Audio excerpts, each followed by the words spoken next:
All right, we should be live. We do have a few comments in here I'll get to, and ultimately we're going to be joining a Best Ball Mania 3 draft once, people are in here, can join up, can get that rolling. But first comment in here is Wyatt Johnson. He says, traded Zach Wilson, CD Lamb, Antonio Gibson in a 2024 first and Gabe Davis and received Lamar, the 102, and Michael Thomas.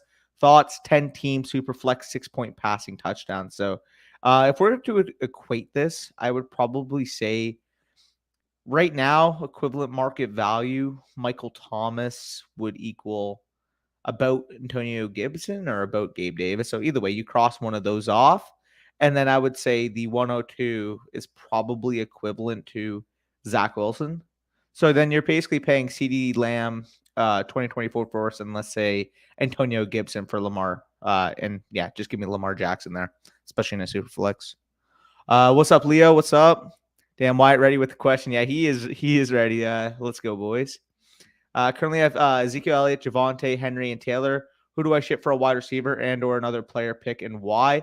Honestly, again, it would fully depend on the value that you're able to receive. But me personally, I'm looking at Elliott or Henry as the pieces that I would want to move. But obviously, given your league market, given your league dynamic, it all depends on what you can recoup. Because in some league markets, it's almost impossible to get adequate value for either of them. It feels illegal to be this early. Appreciate you regardless, brother. Appreciate you. Hey, boys, what's up, Brock? Y'all got to give us a countdown. I want to be in this draft. I'm not sure how long the delay is. Yeah, no problem. So, yeah, I'll just answer a few questions for a few minutes. And ultimately, once I share my screen, once I am able to show you guys I'm about to enter the draft, give you guys a few seconds, count that down. Boom. You guys can get in with us. Went to the gym for the first time in years, and let me tell you, I feel the soreness just typing this. Oh, brother, I do. So I go like 4 like crazy workouts a week, pretty much right now, with 30 minutes cardio afterwards.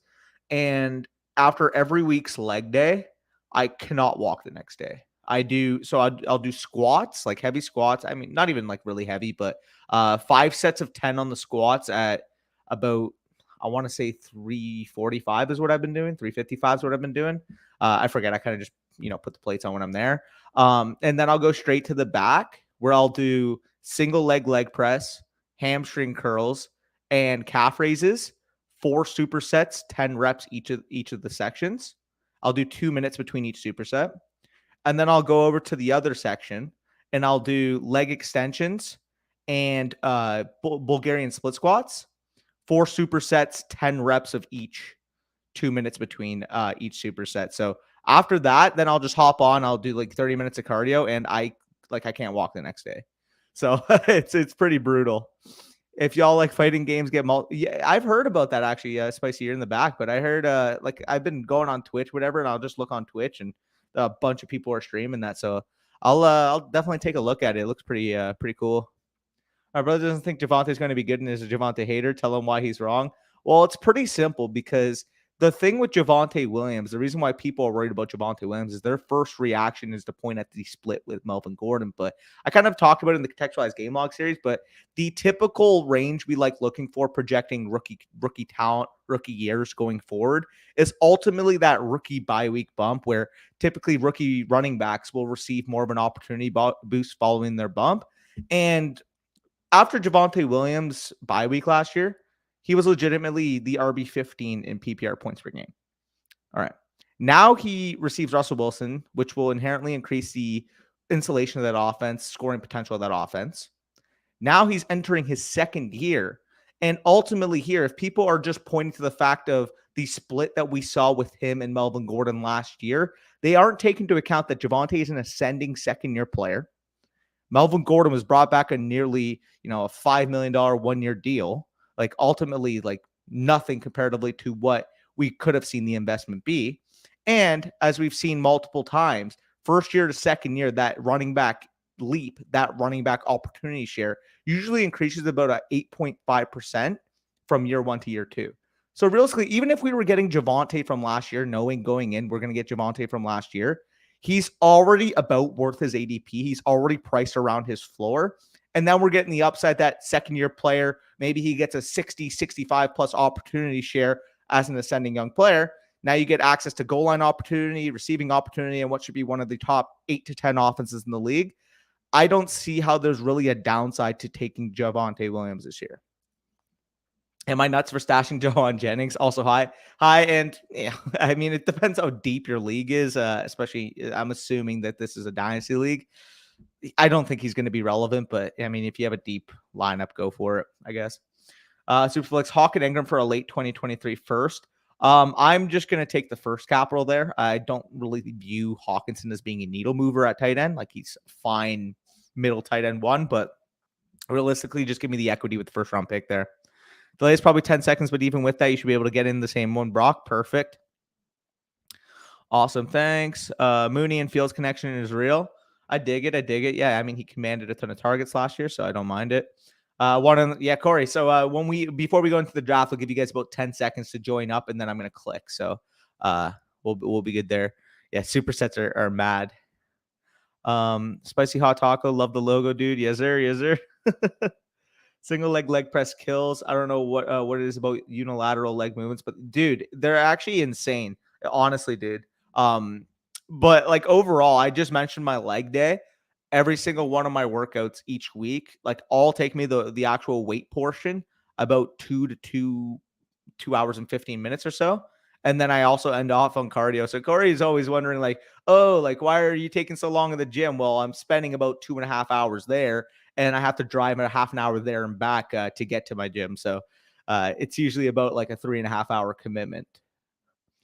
I'll send it. Perfect. Now let everyone sleep on Javonte so they can get him. Exactly. I don't want to push his ADP too far up. Let's go. Thank you, sir. Am I nuts? Oh, you already said that. What camp news are you most excited about so far?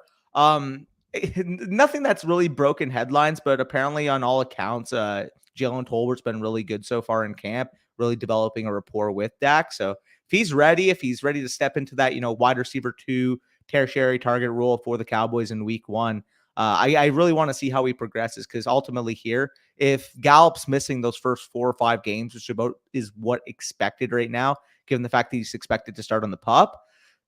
I mean, if Jalen Tolbert's ready, I can see him being a contributor right off the bat. Yeah, Danny, we can run duos if you end up killing it. They got your boy LeBron. Really, I gotta check this. Yeah, let me know. Javonte still gets 60. Exactly, Brock. PPR Dynasty, Kamara McLaurin for Debo or Diggs in a 2023 second. I actually really don't mind this move if you're looking to, get some more longevity. It's about fair value. I would want Debo for sure. Debo in a second, Kamara and McLaurin. If you're competing, I'll stick with the Kamara McLaurin side. But if you're ultimately wanting to potentially transition your team, potentially move pieces in season, maybe move Debo in season once his value goes up, and you're looking to tear it down, I don't mind going with the Debo side. But Kamara McLaurin for contender, Debo in a second if you want to, retool, if you will. My son bought a Switch now. He has to pay for tuition. If he can afford that, he can pay for college. Exactly. Hidden early like, boys. Yes, sir. Appreciate it. Everybody watching. I want to hear you guys smashing that like button on your end. I know I'm not in the room, but I want to hear that metaphorically. Javonte's downsides sound similar to JT's last year. They are. I mean, improving offense. Like, yeah, does he have 80 target upside? No, but can he get into the 60, 65 range? Absolutely. I think that's well within the range of outcomes, given the fact that he was a 45, 50 target player as a rookie, despite sharing the backfield as strictly as he did. I don't mind that. It's crazy leg day routine. I do 4 sets of 315 for 8 to 10 reps and work my way down to 215. Same reps to do the leg extensions and hamstring curls, 4 sets. Yeah, dude, it's absolute killer. I love leg day though, but ultimately the next day you feel, yeah, it hurts. Every single league I'm in, put Julio on the trade box ASAP with signing the box. Yes, sir. Where are you drafting JT, Henry, and CMC? Is CMC drafted too high in the top 10? CMC is drafted too low if you're viewing him as top 10 pick, because he's my 101. JT, I'm fine with him at my 102. If you want to argue him 101, go ahead, but I would personally take CMC. Henry, about a mid first round pick if you're banking on the upside case. Waddle, Deontay, DJ Moore ranked for redraft in PPR. For me personally, I would go with DJ Moore, Deontay, and Waddle in redraft. Obviously, with DJ Moore having the highest upside case, in my opinion. Traded Josh Allen, Gabe Davis, and George Kittle for Burrow, Treylan Burks, Kelsey, and a first rounder. So I mean, theoretically, let's just say Burrow in the first is about Josh Allen, Gabe Davis, and Kittle for Brooks and Kelsey. If you're competing, I don't hate this move. I would probably just prefer the liquidity long term with Josh Allen, but I think this is about a fair deal if you're looking to tear down for him. If you believe Joe Burrow is going to be a stud quarterback for the next 10 years, I don't mind that. It's a rumor that Adams tore MCL. I did not hear about that, but I'll look into it. Um, I'm on Spicy. Just unlocked LeBron. Yes, sir. Which Adams Corey multiverses. By the way, it's fun. Shaggy is my dude. Yeah, I definitely got to check it then. Those of you who are new to Underdog, how do we get into your lobby specifically? So basically, when I'm about to enter, it's just a standard Best Ball Mania lobby. There's no guarantee that you're going to be in. It's not like a private draft where I'll send the link, you guys get in. It's more so like once I time it, you got to click it and hope you get in the same one. But most of the time, people have been able to get in just fine from the stream. Let's get it. Yazurkilla. Basically, Zach, you're going to do this content same time as us. Also, bro, Hines has been working. Hey, I dig it. I dig it. Would you take Evans over Keenan Allen if you had to pick one of them? I would take Mike Evans over Keenan Allen, yes. Like the upside there. There's hundreds of people playing at the same time, so probably exactly. No, Spicy knows ball. You're going to draft Hines again? Yeah, I dig it. But either way, about 11 minutes in, hopefully you guys are, here to watch the draft. So I'm going to get ready to cue that up, give Spicy a countdown. Obviously, let you guys, recruit, see the stream when you're ready. Let's start it at the 11:40 mark. So it's about to be 11:40. Okay. 10, 9, 8, 7, 6, 5, 4, 3, 2, 1. Spicy, get us in there. All right. Try to get in this draft, boys. CMC went 11 in my draft last night. Yeah, that's ridiculous. He should not be escaping. Even if you're the most pessimistic, he should not be escaping the top 5.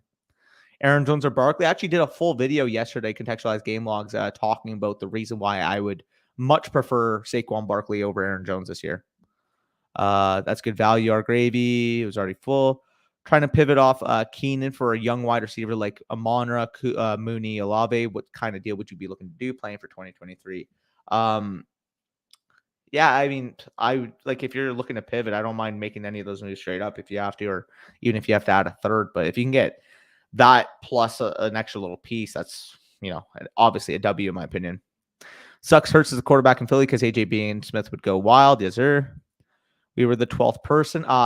That's fair. I mean, 105 is a very nice spot to be the last person in here. 105 is a dub. So Garrett Wilson, if you got Elijah Moore at a discount, what would you be looking for in return for Wilson? If you can get a 2023 one straight up for Wilson, like I would be fine with doing that, especially if it's considered a random 2023 first. If you can get even more than that, transition down to a younger receiver, or not a younger receiver, but a similar to valued receiver in a second round pick, something like that, I don't mind it. But ultimately, yeah, if you can get Elijah Moore at the discount, go and do it. Let's go on Matt 7. Yes, sir. Also 105 again. Man, it's fucking nuts.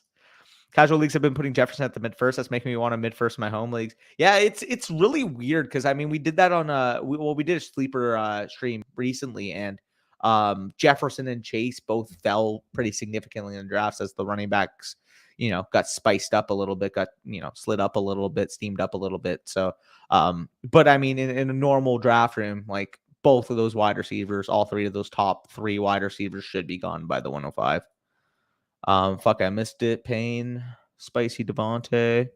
Sorry, Zach usually isn't full to start. Yeah, that was unfortunate. Well, again, we're gonna be live like pretty much every week doing these. So if you guys miss out on 1 week, the next week you're fine. Yeah, Spicy, smash the button on Jamar Chase. Big W, big W. And I did talk about it. But the advantage of picking in the top 5 this year is really funny because I see a tier gap again after those first 5 names. And then ultimately, maybe not an exact flat tier, but I'll definitely say from pick 6, pick 7, pick 8 to even the back end of the second round, you can make the case for varying that group, varying those rankings really any way you want. Because I think, Leonard Fournette's going at the back end of the second round. You can make the case that he should be above a lot of those running backs that go in the mid to late first round. Same thing with the wide receivers. A guy like T. Higgins, A.J. Brown, you can make the case that this should be early to mid-second round picks. And ultimately here, the guy in this draft got 106, Dalvin Cook. I would take Leonard Fournette straight up over Dalvin Cook. So ultimately here, you're getting Leonard Fournette at the back end of the second, 212 area versus Dalvin Cook at the 106, meaning that if they have comparable projection, if they have comparable value, and you can rank it really any way you slice it, having that top 5 pick and still being able to attack 2 profiles in that range. Whereas, again, the people picking at the back of the first round only get to attack 2, semi-flat profiles. You get 3 of them, and one of them being so far ahead of the rest of the people at the back end of the first round. So ultimately, that advantage of getting a CMC, Javonte, Leonard Fournette, or Javonte T. Higgins, Leonard Fournette, and A.J. Brown, et cetera, start versus the person picking at the 1-2 turn getting Travis Kelce and, Najee Harris. Well, then their third round pick is also going to be comparatively way worse than your third round pick as well. So after 3 rounds, your team is going to be a monster of like a top end asset and another asset that's relatively in that flat tier versus the other person only having access to 2 of those players and not having the same ceiling that you did with your first round pick. So, I hate being that guy, but yeah, picking early is very advantageous this year, specifically. I like hearing that spiel there. Yeah, sorry. No, I was talking about it yesterday on the contextualized game logs video too, where like this year in particular, also, I'll let you make this pick. Let me make the pick. What's the team look like so far? We just got Jamar Chase. Just Jamar Chase. Who do you got at running back? Javonte, Leonard Fournette. Those are the main 2. What about wide receiver, real quick? T. Higgins, but because that's a little flatter, my hopefully pick one would falls. be Javonte. He'd be my highest rated player right now. Let's run it. He's on the thumbnail too. Sure. I don't know how long I'm going to be on here. I'm all good. Pretty sick with COVID, but yeah, I'm chilling. I've been like sleeping like 15 hours a day. So I dig it. I was the same way. That's why I like hearing this now. It's like if you guys were watching our free agency stream in March, it was literally just reverse fucking roles, if you will. No, that can't be true, Corey. Dalvin 106. Yeah, that's ridiculous. I again, he's gonna get hyped because people are gonna look at the projected volume, this and that. And it's like, yeah, does he probably have a floor of like RB12? Sure, but I don't think he has 2019, 2020 Dalvin Cook upside. So if any time I'm making an investment in the first round of a player with a cap ceiling, I'm just gonna go with a wide receiver. Yeah, my thoughts on Dalvin Cook, like as much as I want to just like completely bury him in my rankings, realistically, all I have to do is bury him a couple spots because he's going to go higher for most people anyway. So I don't have to like do some hot takey thing where I'm like, I wouldn't draft, Dalvin Cook until RB 14 when realistically I know I won't ever have to make that decision because he's pretty much like a consensus top 10 to 12 pick for most people. Exactly. Also, hopefully one name in particular makes it back to us. I think you know who I'm talking about. It's definitely not Chubb. That's the hint. But yeah, no, it's funny with a guy like Dalvin Cook. Because as I kind of mentioned, Leonard Fournette is Dalvin Cook, but in an offense that's already proven. So why are we Dalvin Cook's a better running back than Leonard Fournette, to be fair. Fair, but I mean, last year it wasn't that. It wasn't a huge difference. No, it was probably about the same. And then ultimately, again, you're getting the offensive insulation. And Leonard Fournette commanded 6.3 targets per game last year in the stretch. He was the RB1. Chris Godwin's going to be on the mend to start the year. Smash A.J. Brown, don't even think twice. Chris Godwin's most likely to be on the mend to start the year. Rob Gronkowski is not going to be playing this year. Are we expecting that to go down to 5? Because if, like, I don't even think you can make that argument. Like, he's probably going to be in the 5.5 to 6.5 range. And if he's giving you that receiving production with access to goal line opportunity that Tampa has, why are we so sure that Leonard Fournette's not going to pay off just because his name is Leonard Fournette?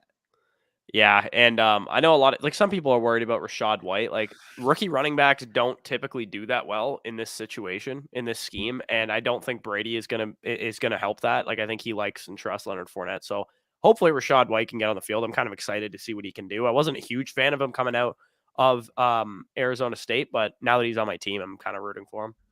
For sure. That's kind of how I view it as well. Like, could he cede some of those receiving opportunities for Rachaad White, given Rachaad White's profile? Sure. But I mean, if he's the bell cow, he was a 21.5 PPR point per game scorer. So you're already getting him at a cost that's baked into Rachaad White eating into his production. You know what I mean? Yeah, exactly.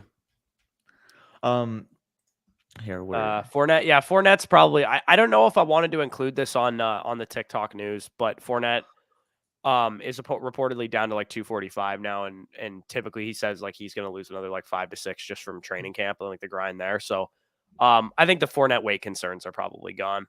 Yep.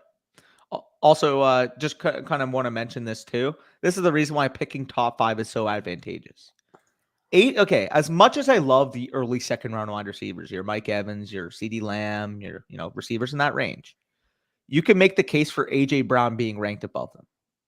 So we're getting access to a player at the mid third round that has, again, I would prefer those guys, but has a similar range of outcomes to guys getting picked at the top of the second. But then you're adding that to a team with Jamar Chase and Javonte Williams. So yeah, top 5 is very advantageous this year. Here, where do we leave? Oh, I submitted my team for DD. It's still Elijah Moore, Devontae. Yeah, that's that's crazy. I can't wait to look at that.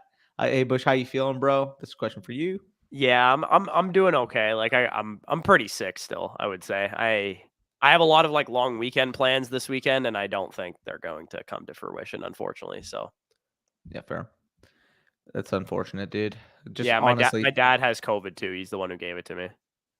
That's what I mean. When I got COVID, like right around my birthday, that's a similar thing to what happened to me. Yeah, What, don't your go dad that gave far. it to you too? Yeah, he did. You know what? Give me access to Jalen Waddle here because you're getting him 6 picks after ADP. You're getting that big play upside, and if that offense does improve, then I mean, we're getting legitimate, dominant target shares as a rookie player. I think Waddle's going to be an interesting pick come like home league time because I think once like home league drafts start rolling around, I think he's going to get pushed down because of Tyreek, and people are like, do I think Tua can support 2 wide receivers? I mean, that remains to be seen, but the bottom line is like Waddle showed that he can command targets at a high level, and maybe McDaniel coming in, he's able to be utilized more of like a big play threat than Jarvis Landry or however he was being used last year. So Waddle's interesting, man. Like you don't see rookies command 145 targets very often. Exactly.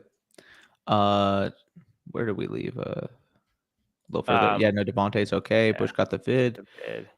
Should have picked Mark. Mark I mean Andrews where we picked Javonte. He was on the board.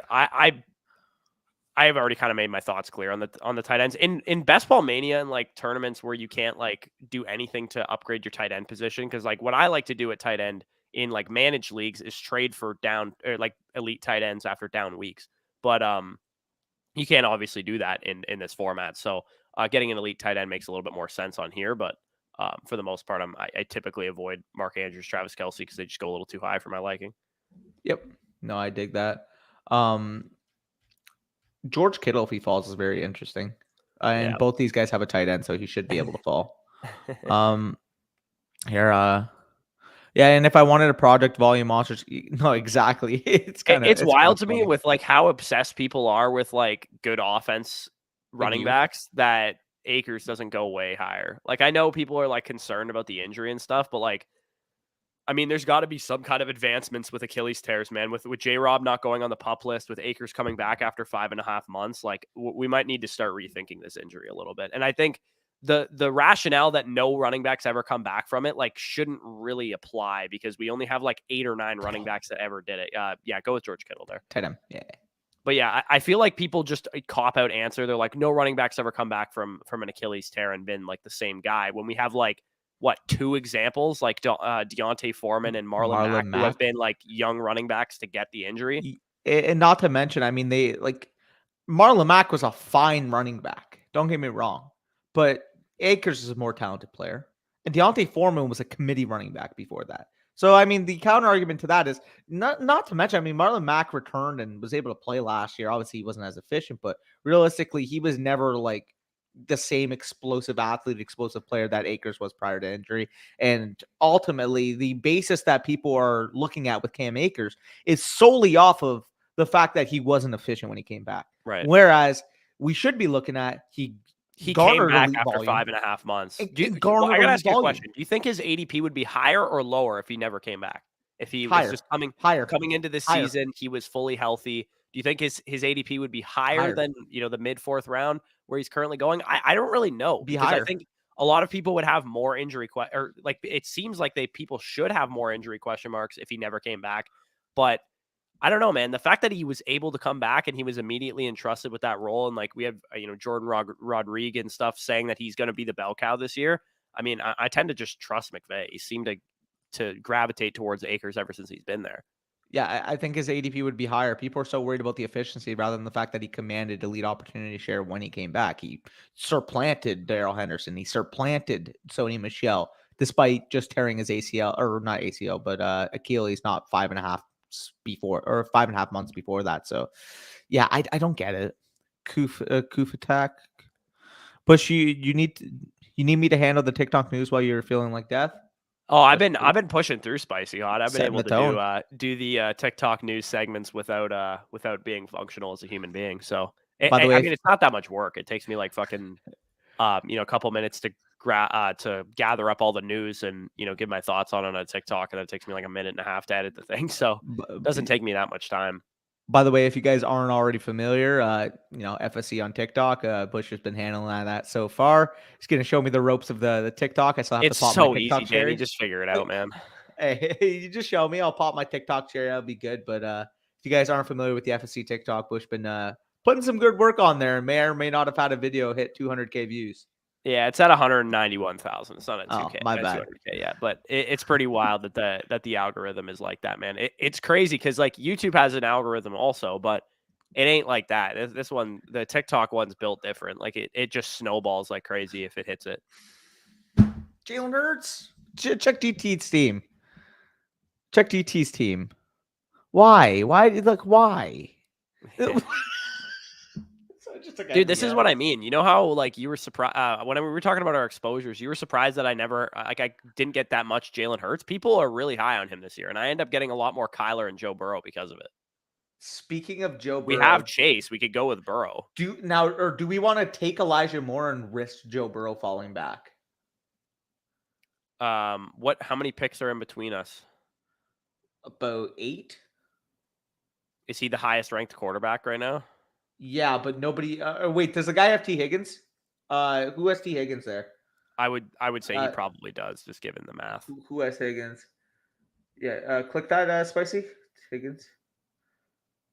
D. Richard. Yeah, he picks twice in between us. We got to take Burrow now. Burrow, yeah. Take Burrow, and then let's see the wide receiver board. Because I mean, obviously, I'd want Elijah Moore to fall, but worst case scenario, like Drake London type. Drake London, fucking Russell Gage still there. I don't have to spend a first on that guy. Is just a volume monster. Here, where are you drafting MT right now? I mean, if MT looks like he's healthy, so I think he should be a 3-4 turn pick is where I think he should be going. I don't think he'll ever even get up that high, to be honest, though. Realistically, okay. If we're talking about best ball mania, I'm probably not going to draft him there once he rises in ADP because I had so much exposure. I think Michael Thomas is one of the highest owned wide receivers on Best Ball Mania 3. Oddly enough, I'm saying that, but if he falls back to the 705, I want him. Oh, for sure. Yeah. He like, I can make the argument that I would rather have Michael Thomas than Deontay Johnson. Yeah, I think that is an argument. I think that's a legitimate argument. I think people are forgetting that, like, Michael Thomas, while he does, some things super well, like running slants, he's one of the best receivers, bar none, in the league in commanding targets. 100%. Y'all follow the TikTok. And I fucking hate Michael Thomas, by the way, too. So if I'm into him, then that's got to be something telling. Just start Spicy's comment. Also, I don't want to get my hopes up, but man, it's looking so possible right now. What? Do we get in fall? Either him or Elijah. Brock is not picking between us, thankfully, because otherwise he would just snipe him. Yeah, I have Michael Thomas in 17.5% of my teams on Best Ball Mania 3. I'm at like my 7th highest owned wide receiver. Come on, do it. Get him, Elijah. Oh, Elijah, I see. That's free cash right there. This is looking like a pretty studly team. Are we just going full zero RB here or here? Oh, we got Hero, yeah. We got Javonte. I don't mind mixing in a Sky after too, because they do play week 17. Yeah, it's not bad. Chasers Broncos. 12 team, one quarterback in rebound mode. Should I trade Dotson, Henry, and Gainwell for Tolbert in 2023 seconds? Absolutely. I would do this. As much as I love Jahan Dotson, he is probably about comparable value to at least he's just over a random 2023 second, maybe. I'm higher on Dotson and Hunter Henry. I love Dotson. Dotson. This is probably a fair trade overall. But I would take the liquidity that the picks give me. I think Dotson's gonna have a fucking monster rookie season, man. I think the value is good. If you're not a huge Dotson guy, I think that's a good value trade. But I love Dotson. If I could somehow finagle that trade to get Dotson out of it, I would love to. I love Dotson, but I also think we could be making a case too that Tolbert could be good in that offense as well, and he's probably about a late second type of value, early third type value to put his value in terms of picks. So it's 2 seconds and a late second, early third for the package, and I would take that. Yeah, I think overall it's probably a pretty fair trade though. Yeah, I just feel like the upside's more so on the package side. Yeah. Speaking of 2023 seconds, by the way, I'm in the process of building databases and watch lists for the 2023 class, so that you guys know what players are good in what areas, and I also have a category of the database where I have what questions they need to answer this year. So. For example, I'll just read one of them. I'll read Jackson Smith and Jigba has not much to prove in 2022. His profile is already quite strong, but with Chris Olave and Garrett Wilson gone to the NFL, I'd like to see JSN play more on the outside. So he's primarily a slot receiver, 88.6% of the time in the slot last year. Each player I have listed, and it's probably there's 15 wide receivers, 12 running backs, 7 quarterbacks, 8 quarterbacks or whatever, and then I'll probably do 5 or 6 tight ends or something like that. And I just got, major stats, and I've collated all these numbers myself. So, receiving yards, market share, yards per team pass attempt, all that kind of stuff isn't really available on a lot of sites right now. So I had to physically go in and pull those numbers myself. And target share I calculated with all the with only the games that they were playing in too. So it's completely context baked into it. Yeah, I'm gonna do a video. I'm gonna hope to do a video on that tomorrow. I don't know if I'm gonna be fucking healthy enough to do it, but I'm gonna try and get a video out on the 2023 class tomorrow before we get into prime redraft season. I want to get that dynasty nugget out there, and the data will be on Patreon as well. Yep. Also, when we fall back out, Brock's gonna take one of them, but what tight end we got? Oh yeah, Kittle, dope. Okay, let's get to some comments actually, and then I'm not going to spoil who I'm eyeing because Brock picked these scores us. What more would you give with Keenan to get up to Waddle, AJB, DK range if you can package even 2-2s? Yeah, AJB is probably his in his own tier ahead of Waddle and DK for me. Not in his own tier, but he's a fair amount. He's my wide receiver 3, and DK and Waddle are wide receiver 8 and 9 or something like that. If you can get to AJB with Keenan and 2-2s, I'd almost be willing. I'd be willing to give up a late first with Keenan to get to AJ Brown. That's fair. Who are you eyeing here? Which one of those 3 top receivers? I'll let you make this pick. I'm fine with either of them. Sorry, I have to blow my nose here in a second. Honestly, I kind of like the discount on Burks. Take it, spicy. Is there? I think I know people have made this parallel already, but I do think this Burks situation is going to fade out like the Chase drop situation. It's fair. I don't mind it. I was fine with any of those 3 guys. He's got an NFL caliber strength and conditioning team that's going to help him get in shape if he was out of shape, and it sounds like he was. Doesn't sound like that was just rumors or whatever. So yeah, and that was on the TikTok I put out 2 days ago, I believe. My first digs out. Yes, sir. Fournette is a blimp. I disagree. Cook over Lenny. Come on, offense revolves around Cook. Well, it did last year, and Lenny just outproduced him by 3.5 points per game, give or take. So, ultimately, everything that you're arguing is narrative based rather than offense, situational, point scoring based when it comes to Cook over Henry or over Fournette. And I get you can make the argument that with O'Connell, offense is going to be better. It's going to be better efficiency wise on the goal line in terms of the scoring opportunity, but. It's the same bull case for either, where they're going to be on the back of elite offense scoring touchdowns, but Leonard Fournette has more access to his team's receiving role, and he's going almost a full round later. So it's not even a debate for me. Yeah, I think people a lot of the time think that Dalvin Cook is like heavily involved in the receiving game, but he's only on the field like 45% of the routes. They usually use like an Amir Abdullah or maybe Madison in that type of role. I think the target upside for Leonard Fournette is just like way higher. Cook, like I said, is the much better running back, but that also remains to be seen if he hasn't like fallen off. Sorry, my fucking eyes are just dying right now. Take your time, brother. Take your time. What are we at right now? 101. Scroll up. Is that the top of the board, Spicy?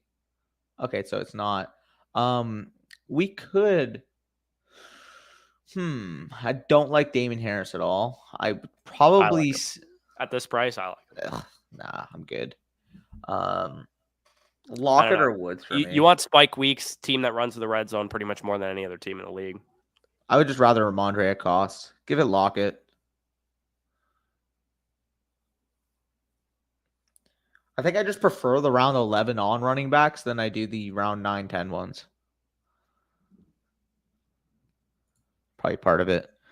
I'm probably gonna pop out of here. I'm feeling like shit. Oh, good, bro. So. Yeah, dude, take it easy. Try to enjoy the rest of your day.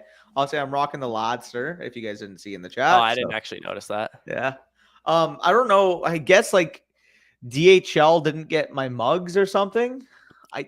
I didn't get mugs in my package. So yeah, I only got one of them. Where did they go? I have no idea.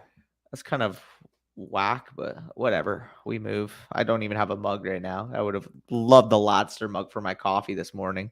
Yeah, no kidding. All right, take it easy, brother. All right, take it easy.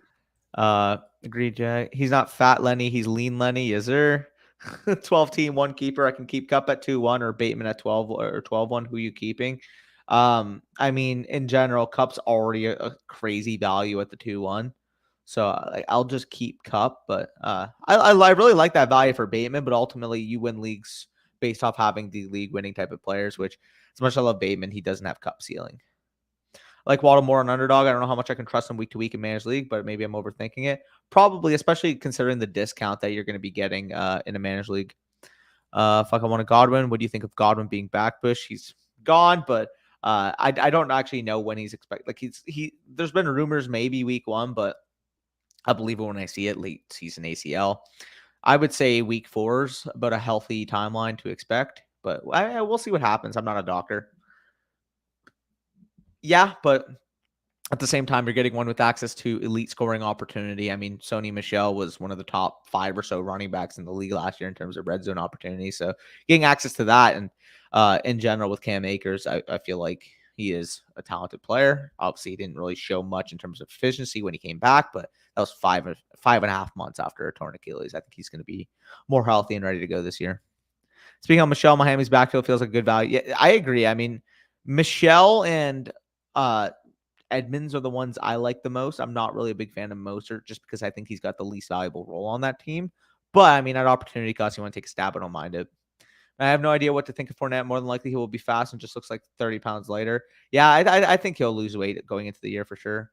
Thoughts on Swift this year? Absolutely love DeAndre Swift. Smash second round pick.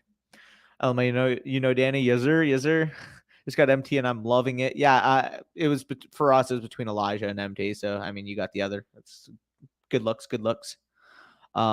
Speaking of wide receiver, if Garrett Wilson falls back, that'd be pretty nice. Swift should be good. He is the best player on the offense. I agree. I got MT in 4 leagues, and all my leagues are offering at best an early 3rd.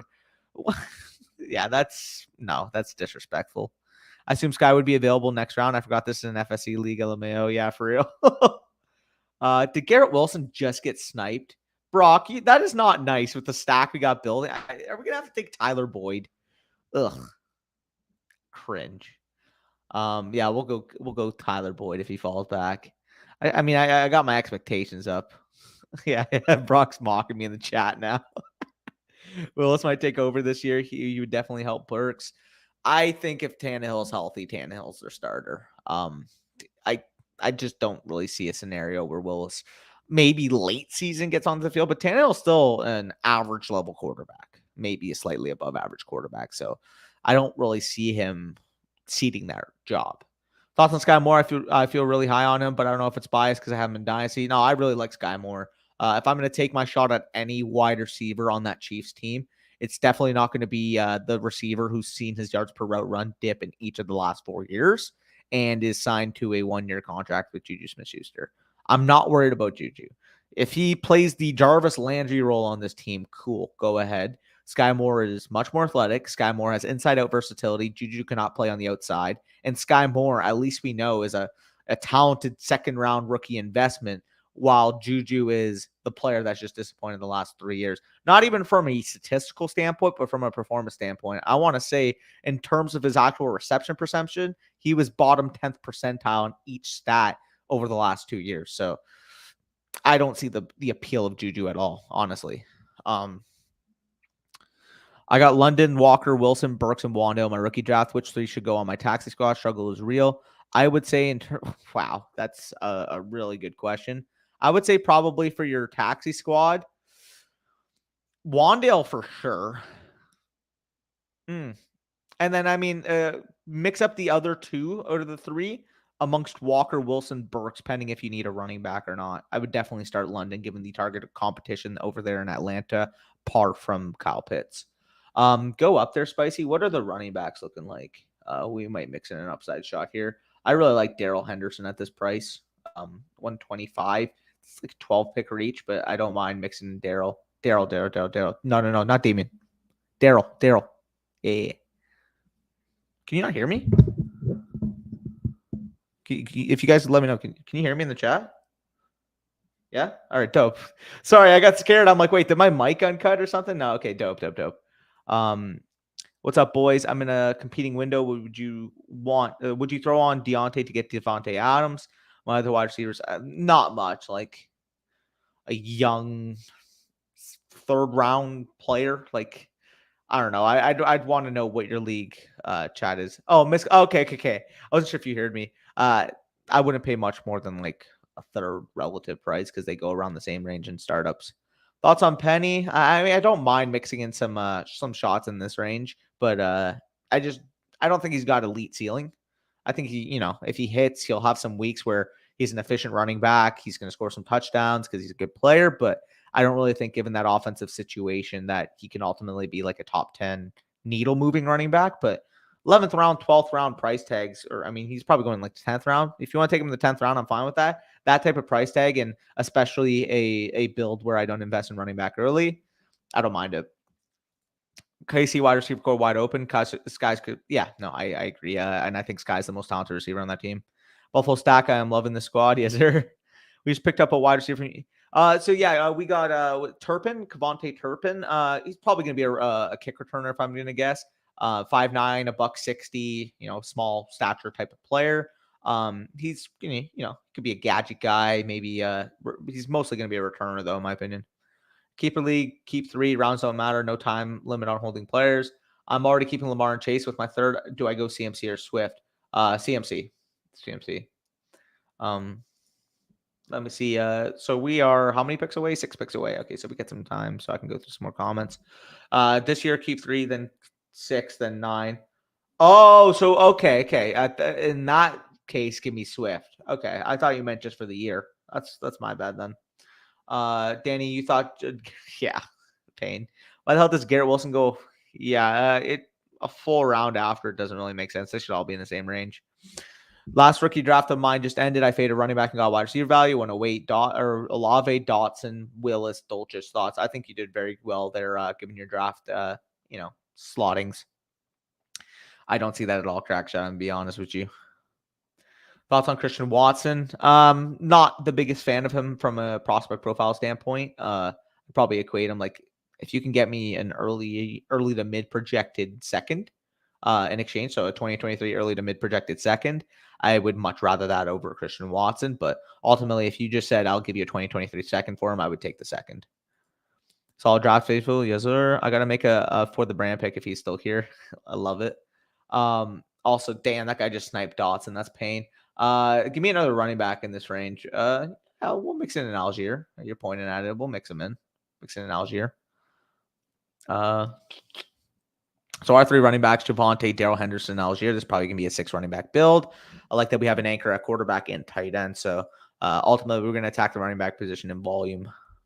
Green Bay has an open wide receiver core too. Yep. How many years do you think Brandon Cooks and Amari Cooper have left? I mean, it's tough to say at wide receivers that age. I mean, they're both, 28 years old. So, I mean, you would be optimistic hoping for about 3 to 4. Yeah, give or take, given their talent levels. James Cook went 104. Oof, the reach. That's a big yikes. Not what you want to do. But we are about 5 picks away. I'm gonna type in space.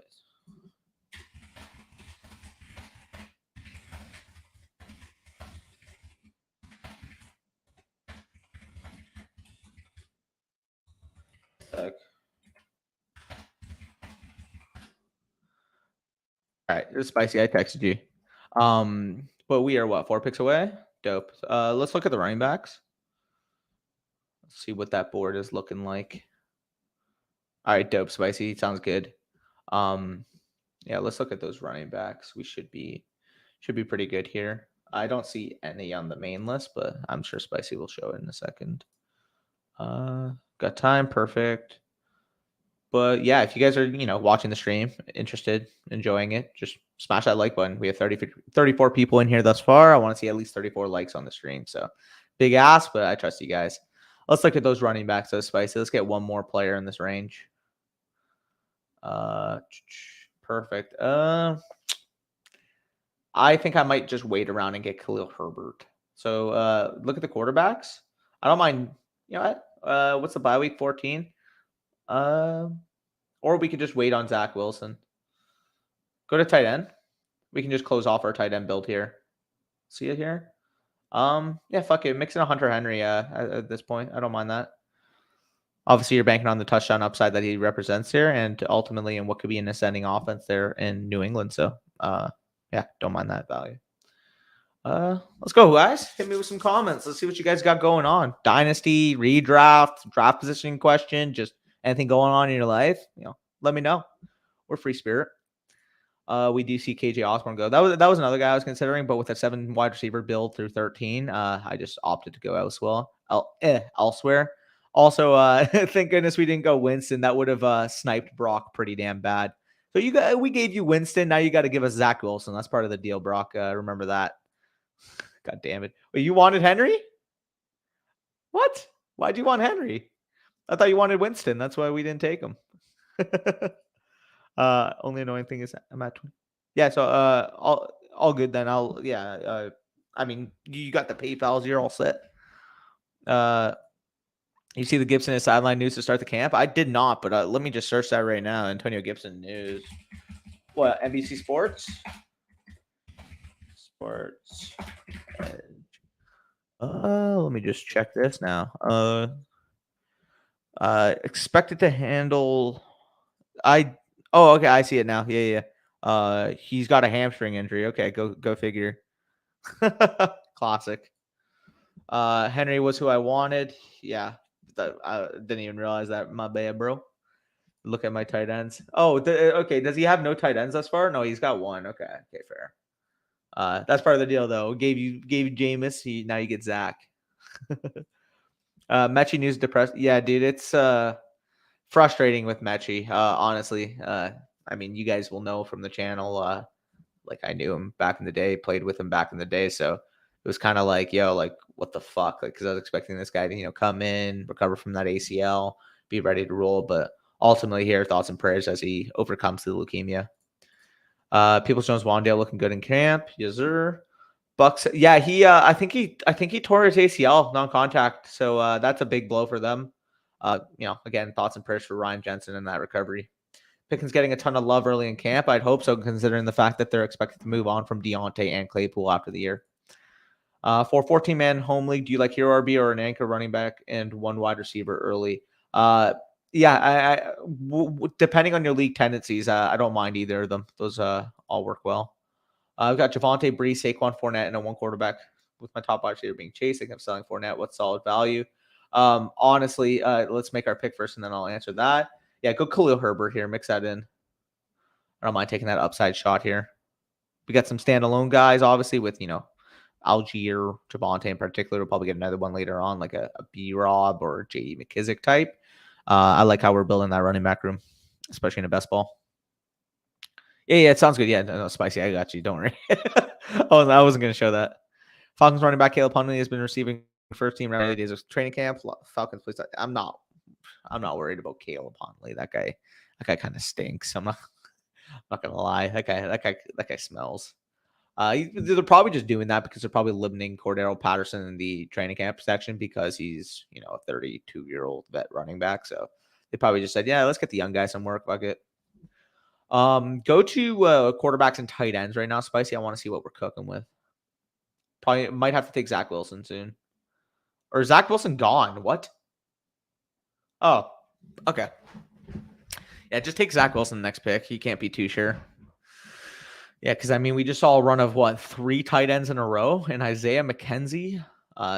Eric doesn't understand game theory there, but okay. Parker getting red zone looks.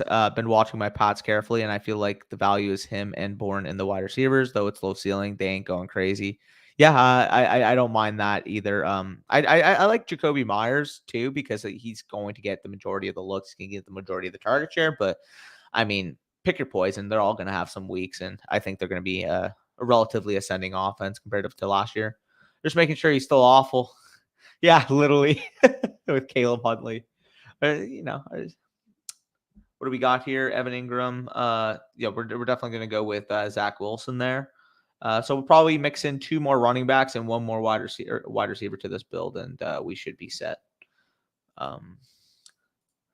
Pretty sure out of touch when it comes to redraft. Is Myers a lot higher than Parker and ADP? Yeah, Myers, check their ADPs right now, Spicy. I know Myers is probably a 12th-ish round pick. Just make that pick, yeah. Myers are they both week 10, Payne? Okay, we're going to have to mix in a last round tight end then, or a last round quarterback. Potentially Watson. That could make sense late. Myers goes at the 129 mark. And where does Parker go? Parker's probably the 148 mark-ish. 141, so he rose a little bit. Okay. So they're separated by like a round. Mack looking better. Yes, sir. Just don't like Myers at cost. Feel like he's not a bargain service. Now, half PPR, I'd probably agree with that because I don't think he's got the massive ceiling. But, it could be the case of like maybe he's this year's, Hunter Renfrow type where he's going to make it on the back of receiving usage, target usage, and maybe, he gets that bump in touchdowns like Hunter Renfrow saw this past year. So I don't mind him, but, I will agree in a half PPR at cost. It is a relatively weird investment comparative to, the upside backs in that range. Wilson, Lance, Mac Jones, T-Law, Fields, how we rank these second-year guys with each other. In terms of how I'd want them, that's tough. You'd probably like the problem is like I think Mac Jones is really good, but I would rather take the upside shot in terms of talent on any of the other ones. So it's kind of tough because I think talent-wise, T-Law is the best talent. He was the best prospect last year. I would say he's the best. After that, it's tough. I would probably just stick to how I had them as prospects, which was T-Law, Fields, Lance, Wilson, Mac Jones. But yeah, that's close. Danny, do you think I need a third tight end? If your first one's Pat Freiermuth, absolutely, in my opinion. And I like Freiermuth. Regardless of talent, who's your personal favorite rookie this year? Favorite rookie overall?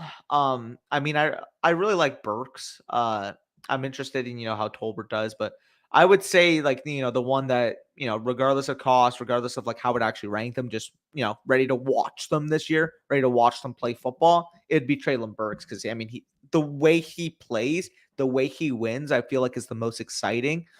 It's very, again, it would be awesome if he develops into this, but if you were going to get a one player to replace the skill set that AJ Brown had in terms of being a physical wide receiver that can be a running back in space for the most part, Treylan Burke was the perfect schematic fit. The only thing there is AJ Brown developed into a stud X separator at the wide receiver position, being able to play on the boundary. I don't know if Treylan Burks can make that transition day one, but I think he can develop into that. So for me personally, like I can't wait to watch Treylan Berg play because I want to see, is he going to have, a small, slowish type of start, or is he going to go out there, be that target hog, target commander that we saw from him in his last year in college?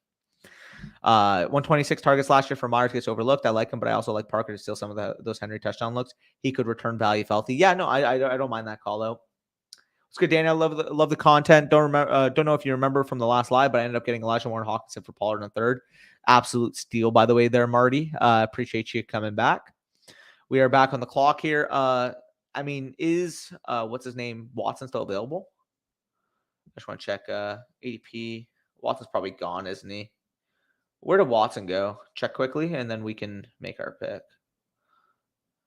Yeah, so he went to 169. Okay. Take a wide receiver here or a running back. Check those two positions. Let's go with Marlon Mack here. Let's go with Marlon Mack. Again, potential running back at, starting running back in the 16th round. I don't think is a bad cost of acquisition at all. Kyle Phillips will be this year's Renfro. I don't mind that call out if he gets opportunity there with Tennessee. Obviously, outside of Burks and a 30-year-old Robert Woods recovering from a torn ACL, that wide receiver room doesn't really have much competition there. I'm worried that we're going to feel really stupid when JMO lights it up and launches into legendary status in a year or so. Trying to get as much of him in Dynasty at cost right now. Yeah, I don't mind Jameson Williams. His boom case, his upside case is very, very high. I have a lot of mix, so Mac, so I had to mix it up. Yeah, I respect it. Getting a potential, starting running back in the 16th round. If he's healthy and he's getting, the majority of the reps, he could produce as an RB2, RB3 type at 1608 opportunity cost. So I don't mind mixing that in at all. So we need one more running back. I'll let you make this decision, Spicy. So one of these next two this next pick, we're gonna take either a wide receiver or a running back. I'll let you make that choice. And then we're going to have to end off with one quarterback at the end there. Preferably one with some upside that, might be starting by week 10 because that's all we really have to worry about. I'll let you make that pick there. Mac didn't really win with explosive. No, exactly. He has really good vision. So, I agree with that. He's got good vision. Ultimately here, he's more of like, a slicing type of running back as opposed to a home run breaker, where, he's going to carve you up. Arian Foster-esque. Obviously, Arian Foster probably had the best vision I've seen in the modern era. Like, he was probably a 4.7 running back in terms of his speed, and yet he was so good because of his vision and his cutback ability. So I can see that. We're mixing now. I'm curious, too. So mixing whichever one you want here, running back or wide receiver, I'll let you choose. Maybe a Chris Evans, because we do have the Bengals correlation there. I don't mind that. I don't mind Chris Evans there because we are pretty set at wide receiver. So go Chris Evans. I don't mind that. Getting some receiving upside there. If he, works in, if Mixon ever misses some time. 17th round, you can't be cheesy at this point. So quarterbacks, I don't like worst case scenario. We're left with a Jimmy Garoppolo type, but honestly, I don't mind even like a Trubisky, Mariota. Hopefully Mariota falls. Mariota would be nice here. Mariota would be nice. Sony Michel was also a nice pick, but I have so much Sony that I wanted to mix it up.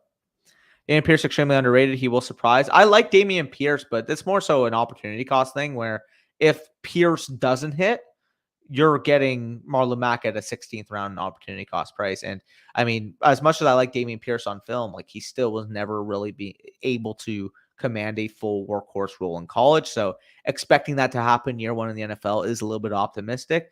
I think he can do it given his skill set, but it's going to be an uphill climb. Jared, I miss Arian Foster. So it was so fun because like you knew he wasn't winning in terms of your relative, elite talent, elite athleticism, where he wasn't going to run by people. He wasn't going to, jump over people, truck over people. But he was so good because he was so smart as a runner and so instinctual as a runner, where he knew where his cutbacks were. He knew where his lanes were, and he was able to cut back on them as well as any running back that I've seen. Honest to God, it's fun to watch because he was realistically like when I first, I started watching football 2006 area, about 6 years old, 2007 area, about 6-7 years old, because that's when I first got my exposure to football. Obviously, I'm a young guy born in 2000, so for a lot of you out there, you might be thinking, oh wow, like 2006, 2007. It's like, yeah, I'm sorry, I'm a little bit young, but yeah, when I started playing fantasy was around 2012-ish. And that was right around when Aaron Foster had his emergence. So I remember one year in football, I actually had Aaron Foster's cleats because he was so fun to watch. Treylan to the moon, yes, sir. Like, he's going to be a monster. Dude's a muscle house. Damon just had stupid coaching. I would agree with that. However, like, again, there's still risk baked in there. I do agree, though. I don't mind that shot. Any thoughts on Khalil Herbert in the 14th, 15th round?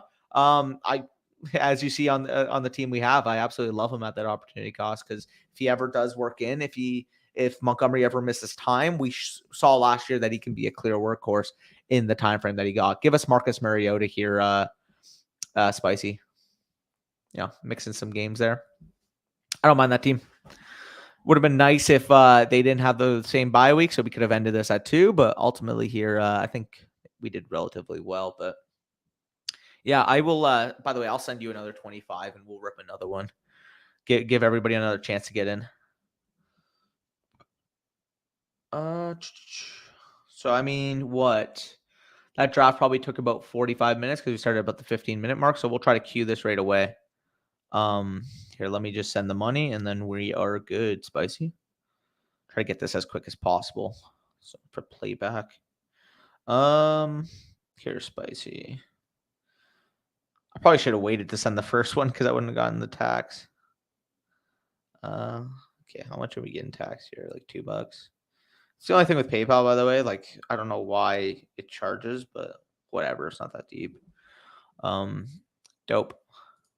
What do you think of Uzama? Do you think he gets most of the tight end snaps for the Jets? I don't mind mixing any of those tight ends. And like, I think personally, I would take Uzama if I had to choose one of them. But I mean, you're mixing any of those upside throws into the 18th round. I don't hate. Let me unshare your screen, by the way, Spicy. So just type in the private chat when you are ready, Spicy. I will answer some questions while we're waiting quickly.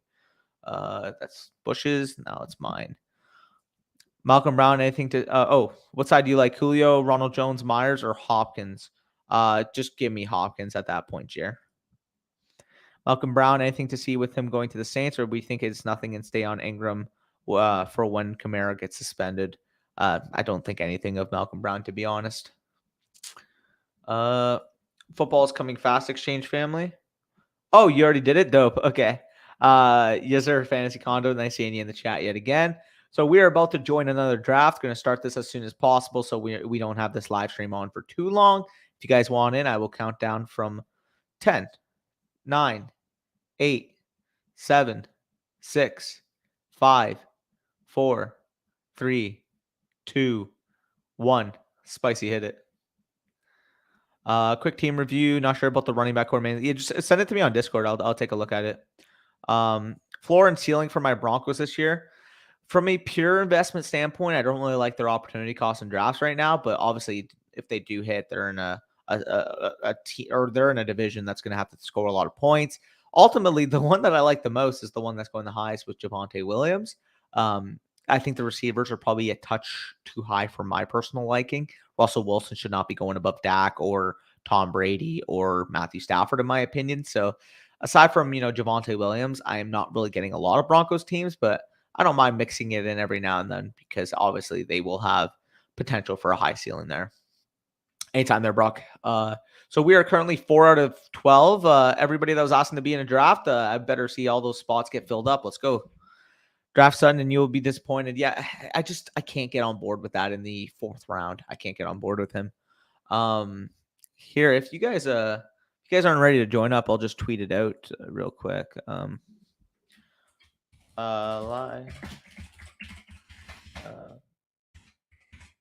Actually, it should fill in. I'm not worried. You guys, I'll trust you guys. Let's see that 6 people. Corey, so I can't invite because it's Best Ball Mania, but if you just click Best Ball Mania on your site, just click it. Just click in, enter in, and you should be able to get into the lobby because there's 5 people left able to join. Yeah, because this isn't a private draft. I wish I could just, copy and paste the link, but because it's a macro tournament, I can't do that. But again, if you go on the site and you click into it, you should be able to get in the same draft. Everyone join. I'm giving you all a chance, mainly because I got to add more money to my account. Oh, damn. I mean, you might still have an opportunity to get back in if you fill up your money and come back. You got one person left, so better be you, Brock. Let's see it. Now I'm just here for the talks. I appreciate it regardless, though, Jonathan. Come on, Brock. Let's see you. Let's see you clutch this up. Get that money in, and you're in the draft. Let's go.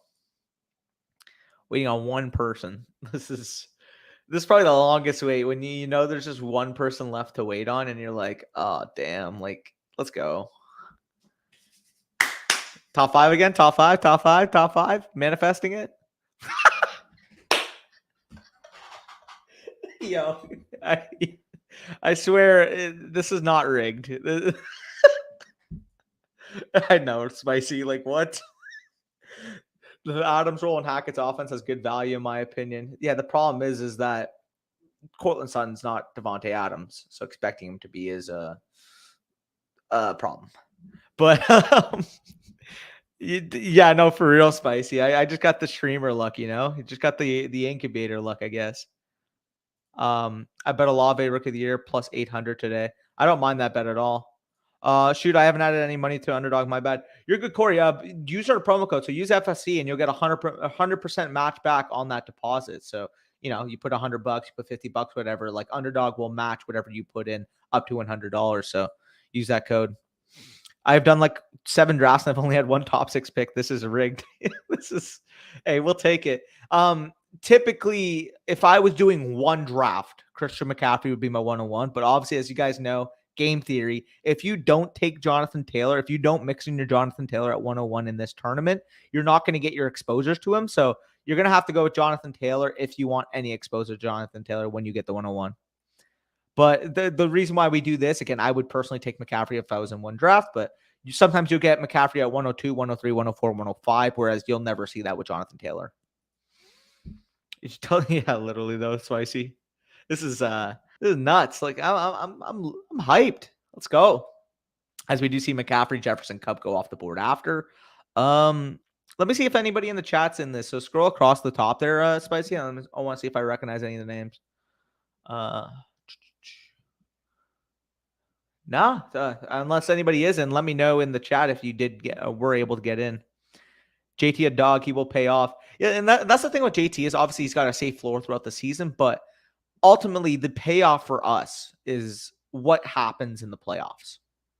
If you get to week 17, because ultimately here, your whole goal, you want to get to that week 17. And when you're at week 17, that's when that pay scale goes dramatic, where you can get access to that $1 million, $2 million ultimately. Jonathan Taylor plays, I believe, the Giants in week 17. Again, I should probably have it a little bit more memorized. And if I was, in America and, state eligible, I would have it memorized. But I'm pretty sure, Colts fan Brock let us know. I believe it's the Giants in week 17, where ultimately JT might go for a 35-40 bomb that week. Yes, Brock covered it. I'm all for that. Wait, doesn't the what's it called? Oh, the Panthers play the Bucks, I believe, in week 17. So, if McCaffrey's going to pay off, he's going to need, 10 plus receiving targets in that game. But it's Christian McCaffrey, so you don't have to really worry about that too much. It's just a nugget to take into consideration, I'll say. I used to be able to get JT Saquon week. Dude, don't remind me, man. That's awesome. Dude, you might be able to get that in home leagues, though. People might be like, oh, Saquon, dude, he's injury prone. And just imagine, dude. Now, imagine like you're able to get the classic 2019 first, second pick. Like you're able to get CMC and then wrap around with fucking Saquon. And you'd be like, I got the top 2 running backs ranked in 2019. Let's go. I believe they were actually 2018. They were top 2, and then the year after they were top 2 in terms of their ADP. If you fact check me. So look at the big grid board, spicy. I just kind of want to see how this first round and wrap around kind of looks like. So Go with Jonathan Taylor, Christian McCaffrey, Justin Jefferson, Cooper Kupp, Jamar Chase finish the top 5. We're pretty much going to see that unanimously on Underdog. Eckler, Henry, Stephon Diggs, Dalvin Cook, Devontae Adams, Najee Harris, and CeeDee Lamb wrap up the first round, with Debo, Swift, and Javonte making his way into the early second round area. Where is Saquon's ADP? I did it in contextualized game logs. But what, 206? I mean, we could pray. That's about the only thing we can do, but we can pray. Although Diener might snipe me. Where's Diener, by the way? Let's look at his team. Unless he already picked. Oh, Diener did pick. Okay, Diener got Swift, and who was the 111 there? Let me just take a look. Najee Harris. Okay, dope. So you got that bimodal ready to roll. Love to see it. Now we just got to pray maybe Taekwon Barkley falls back. Very, very unlikely. But, miracles happen. You can't be too pessimistic, because sometimes you'll just thank God. That's the only thing really we can do at this point. But we do see Aaron Jones go off the board, Mike Evans go off the board. By the way, somebody asked Aaron Jones or Barkley. Like, the answer is Taekwon Barkley, and it's not really close for me. You are taking a running back for their access to their ceiling in the first round, in the second round, in the third round, early in portion in your draft. Taekwon Barkley at his ceiling was, obviously a small sample size last year, but in the 3 fully healthy games, he played 58 opportunities, 19.7 PPR points per game. If you're getting access to that Taekwon in the best offense he's ever played in, smash it. Also, it'd be really nice if Mark Andrews fell. Don't really get a lot of Andrews exposure, so I really kind of want to mix that in. Come on, Jazz. Okay, go with Andrews for sure with one of the picks. Also really hoped Leonard Fournette would fall so we can go with a bimodal here, but ultimately we're going to go with one of these wide receivers. We went with Brown last time. I don't mind getting a little bold and getting Pittman because we have JT, and ultimately wrapping around with Matt Ryan later on. So I don't mind that. I hope Zach Moss gets traded out of Buffalo. Yeah, he's gross. Like, fucking Zach Moss, yuck. Obviously, most of the time I would just smash AJB there, but you're still playing for ultimately that correlation. They're relatively similar ranked for me, so I don't mind mixing in Pittman there. To potentially be what we expected out of A-Rob last year, except way better because the situation is a lot better. And not to mention, you're betting on an ascending 25-year-old talent to take that next step. Take Pierce and Hines as well to stack the greatest offense of all time. Set the tone, man. Get Mo Alley Cox, baby. Let's go. Yeah. By the way, if you guys don't know about Mo Alley Cox, the former, I believe he played VCU. I want to say via Virginia Commonwealth. Mo Alley Cox. I know he played power forward because he's like 6'8", but he played VCU, right? Yeah, VCU. I remember in March Madness way back in the day. That's jokes. My buddy's work redraft league happened. He got 104 CMC. What the fuck? Dude.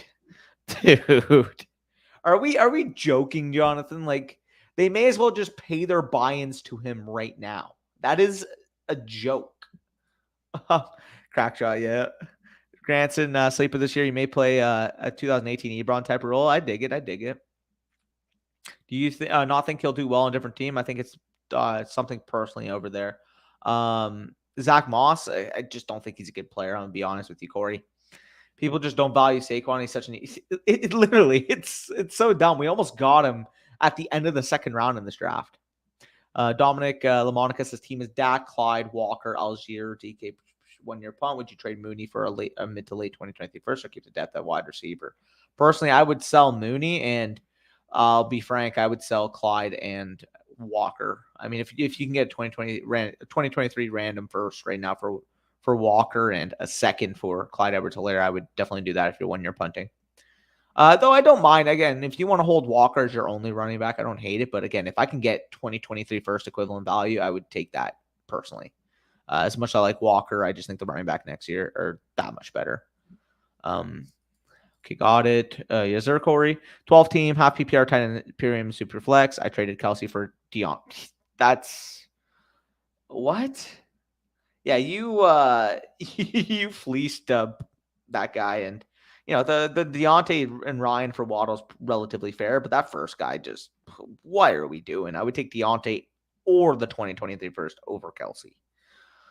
Ridiculous. All right. What's the team looking like? Spicy. What's the team looking like? Spicy. What? Jonathan Taylor, Pittman, and Andrews. I believe the Ravens play the Steelers in Week 17, so that's some correlation to keep in mind. Ultimately, if Brees falls back, I think that'd be an awesome pick, but we're probably going to be looking at some wide receivers. Although, I mean, I would typically like a wide receiver here, but if I just so happen to get the perfect dream Hall and Lamar fallback, I would also really appreciate that. So Brees Hall and Lamar Jackson would be the perfect fallback for us. This team is sexy, bro. I need to memorize Week 17 matchups.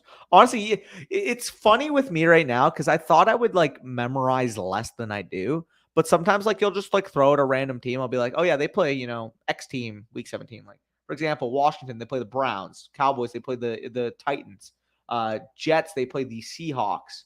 Vegas, they play the 49ers. Rams, they play the Chargers. Ravens, they play the Steelers. So, like, you'd be surprised. You'll know more than you think you do off your head. Obviously, if I played more best ball throughout the summer, given the fact that I have to do it exclusively for Spicy right now, I'd be in a great spot. Also, Spicy just smashed both those top two players. This team is ridiculous. So we got, a modified superhero RB right now with access to elite onesies with Andrews and Lamar for that correlation. Now we just build the wide receiver in numbers. Yeah, I'm a big fan of this team. Danny, when do you think it is a reasonable time in season to trade a 2023 first? I feel like the answer is never. If you have to trade to complete, it would backfire hard. If your team's sick, just hold. That's exactly where I'm at right now. I'm probably not selling that pick, given the fact that people are going to undervalue it if you are trading for him. If you are trading it from a point of a contender, people are going to naturally undervalue it or value it closer to its floor. So, I personally wouldn't want to sell that. Only way it makes sense to me is, maybe, but I don't know. I only know the Colts schedule. It's basically Stockholm syndrome. I respect it. JT is easily my favorite hero RB. Obviously, any of him or CMC are going to be absolute studs as your heroes, but this team is just absurd right now. And obviously, we still get access to those elite upside young wide receivers later on, like hopefully, a Monra or Elijah Moore, someone like that falls back, and just stacking a bunch of those in the dead zone would be our best bet from now on. But where are you putting Julio in ADP now? In a redraft league, he's probably going to be early double-digit rounds, I would probably say. And in a best ball league, in a best ball mania, I'm just not going to touch him if his ADP is that high. But if you can still get exposure around, 14th, 15th round area, because again, we're playing game theory. We're playing against every single team that has been drafting since it opened. So ultimately, you don't want to reach too hard in best ball mania. Over under Brees Hall, 850 rushing yards. I got to go with the over there. High second round pick, traded up for him. In terms of an opportunity basis alone, if he gets 205 carries, he's running for over 850 yards, in my opinion. And I think that's very pessimistic for a talent like Brees Hall and the draft capital that they put into him. Yeah, CMC2, I forgot about him. LMAO, yeah. But I probably sold Julio too low, got an early third for him. Take that. That's W. Did you mean in Dynasty? Because in Dynasty, I'm not touching him, but in redraft, I'm fine with like 11th round. But overall, in Dynasty, if you can get a third for him right now, snap that. Like if someone is selling Javonte for 2021st in week 6 and he's out for 2 weeks, are you buying? Oh yeah, at that point, absolutely. If it's like players with value insulation, I'm going to be able to do that in a heartbeat. Agreed. Let me just see. It just like the thing I'd have is like if you're only buying, a depth piece to try to make a run, I'm not going to. But if it's a player that is probably missing a couple weeks, but are going to have insulated value long term, I don't mind making that type of pickup. Also, look at the wide receiver board here for us, Spicy. Obviously, the main name that I'm eyeing here, but ultimately, let's see what the overall board looks like. No. Like who's available? Let's just take a peek at this wide receiver. So we're looking to obviously try to scoop up 2 of these guys if we can. Why is Lazard, Renfro? What the fuck? Gage, gross. All right, we'll look back when it's our pick. Matchups aren't everything. If the Colts and Panthers are in the playoffs, then they will disappoint. Yeah, but the problem with that is in a big scale, large scale tournament like this in Best Ball Mania, the payouts are going to happen in week 17. Because ultimately that's what you're playing for. You're playing for that main payout. You're not playing for a min cash. You're not playing for, a 2x cash. You're playing to ultimately get a chance to secure $2 million.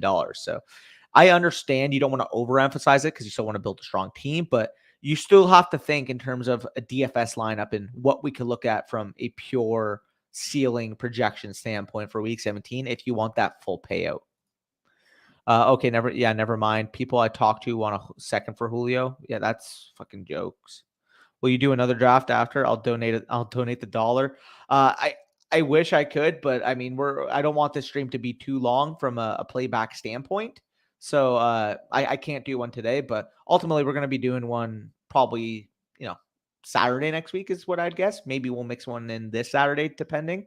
So I appreciate the gesture, Killer Gorilla, but I do want people to, watch back on this, and not many people will if it's 2.5 hours long. What do you think of B-Rob? He was a third-round pick just like Gibson. I think there's a small chance he takes over as a running back one if he gets hurt and never looks back. I don't think he's that level of talent. I think Gibson's a better player, but I do think from Gibson's standpoint, having B-Rob in that backfield is obviously going to hinder him a good amount. I agree with you, Spicy. Yeah, it's way too long. Okay, Word, I'm trying to get a good grasp on the process altogether. Thanks for the input. I feel like that's what you need, though. Buy low on someone who can return. But agree with that, Mark. Agree with that. Chris, have you seen the Colts division? We'll not be out of it just because of that. Yeah, your division is the worst in the NFL. I know people want to point to, NFC least. Nah, the fucking AFC South is a joke. Damn, Devontae Smith went. Go to wide receivers. As empty there, we are absolutely smashing Drake London and Michael Thomas. All day. Let's go. You talk about, taking upside at wide receiver. If you're not going to get, an elite difference, like I love Michael Pittman, but if you're not getting, Jamar Chase, CeeDee Lamb, et cetera, type at the top, building out your wide receiver core with players that can earn target shares of alphas in the 6th, 7th round area, like Michael Thomas and Drake London can, I'm all for. So I really, really like this team. Gotcha. I still love B-Rob as my last. Oh, absolutely. B-Rob is a great pick, especially in best ball. Putting the Texans and Jags in the same digit. Yeah, dude, that's just so unfair. Don't they play in week 17 too? That's another correlation. They play week 17, I'm pretty sure. That is going to be like just the toilet bowl. Like both those teams. So I'm going to predict it right now. You guys can refer back to this or whatever, clip it or whatever you want. But week 17 is going to win some people money because the 5-11 Jacksonville Jaguars are playing what, on the road or at home? I actually don't know. Regardless, they're playing the 4-12 Houston Texans. That might even be generous, but I'll be nice. I would say the 4-12 Houston Texans. If the Texans lose, they clinch the number 3 pick in the NFL draft. Let's just say, really, really random and really, really weird worded, but that's going to be such an ugly game. With how are people doing drafts? That's cringe. How was Alan Lazard and Russell Gage going above MT in London? Literally, though, Mark. What the fuck? Yeah, it is the worst. Washington and New York are better than the Texans and Jags. Absolutely. Washington could sneak in a 7, 8, 9 win season this year. And I think, the Giants are not going to be too far off of that. So they're more so below average teams, whereas the Texans and the Jags are awful teams. There's a big difference in my opinion. Like if I were to rank, the Washington Commanders and the New York Giants, they're probably going to land in my 20 to 25 range in terms of the power rankings. Texans and Jags are not leaving the bottom 5. Let's get that straight. Cook's about to drop 150 on the Jags. Yeah, it's tradition. Cook's just absolutely dummying fucking teams in that division. 12 picks away. Let's check out the wide receivers. We do have 3 through 8 rounds. Kind of want to get a couple more in the dead zone area. Don't mind Tony Ayuk. This is a nice sweet spot of wide receiver value, in my opinion. There's one name here that I like with the correlation, as you can pretty much guess. But I really like this wide receiver range, especially the rookies. What they say, opportunity over talent at wide receiver. Okay. I don't understand people that argue that.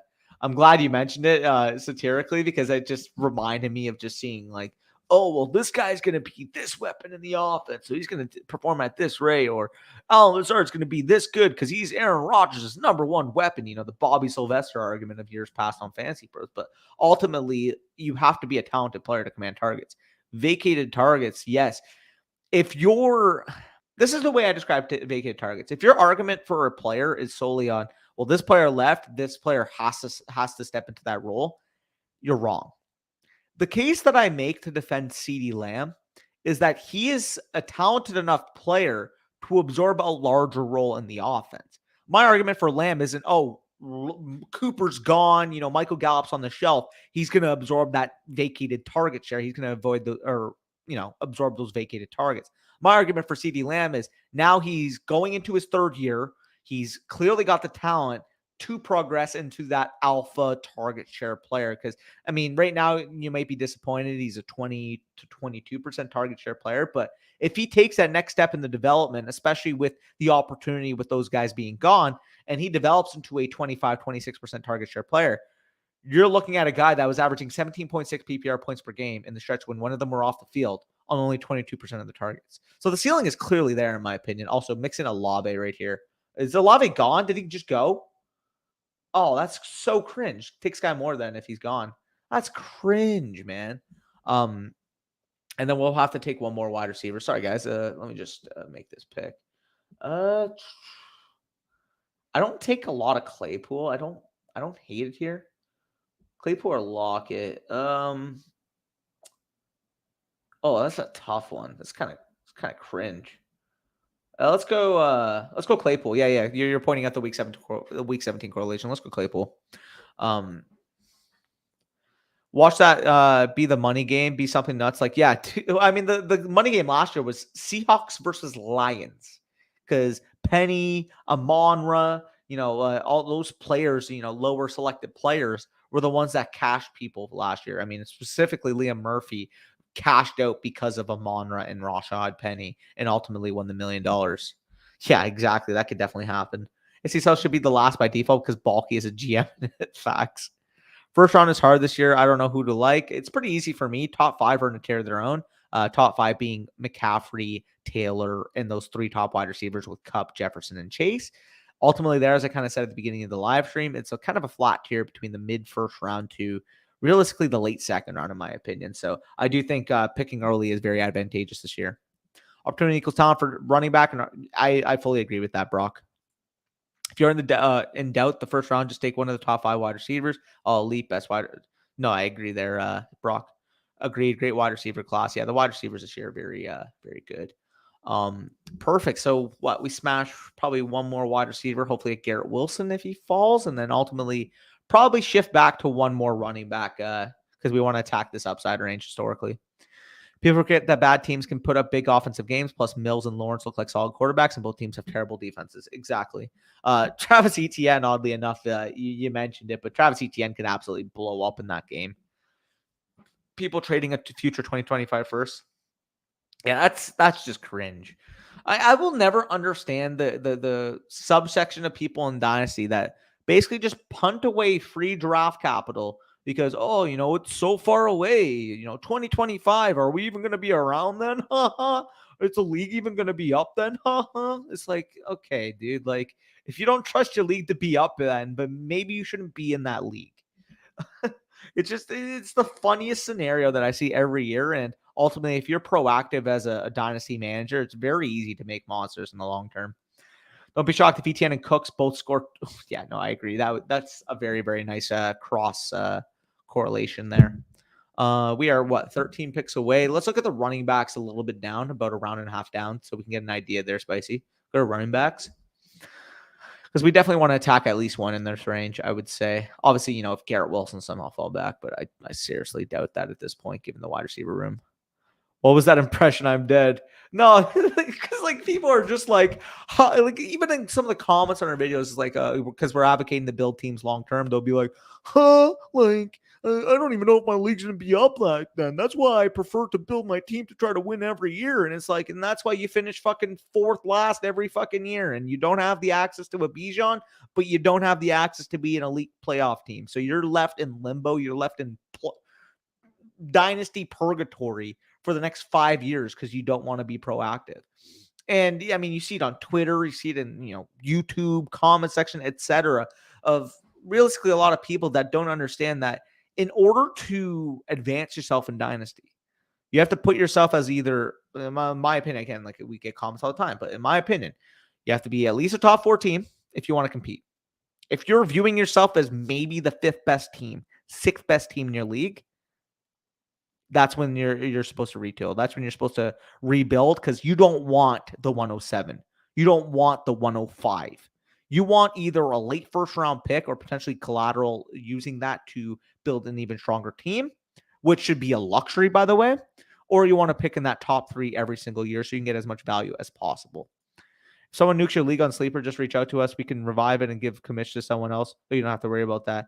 Yeah, perfect. Yeah, reach out to shout out Marcus, Sleeper Marcus over here. Reach out to him. My brother in Christ, unless your teammates are dumb, you can never contend every year. You have to understand.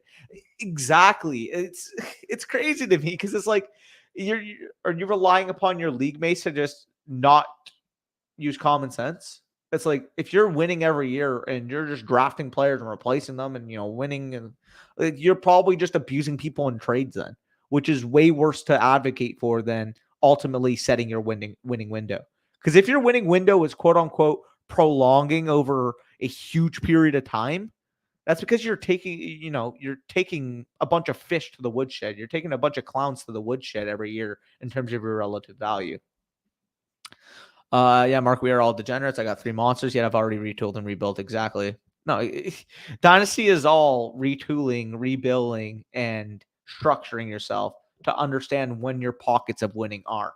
And it's very similar to, an NFL, NBA, NHL, whatever, an actual sports franchise that they'll understand when your team is relatively strong to your competition, that's when you want to make your push. Also, Spicy, you know what the pick is if Jazz somehow fumbles. Let's all pray.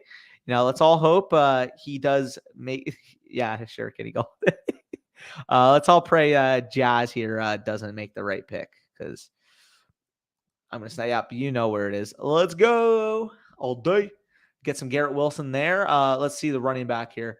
I still like Ronald Jones, but I got a lot of exposure to him on my own, right? Let's mix in a Rashad White before his ADP rises too much, if any negative Fournette news comes out.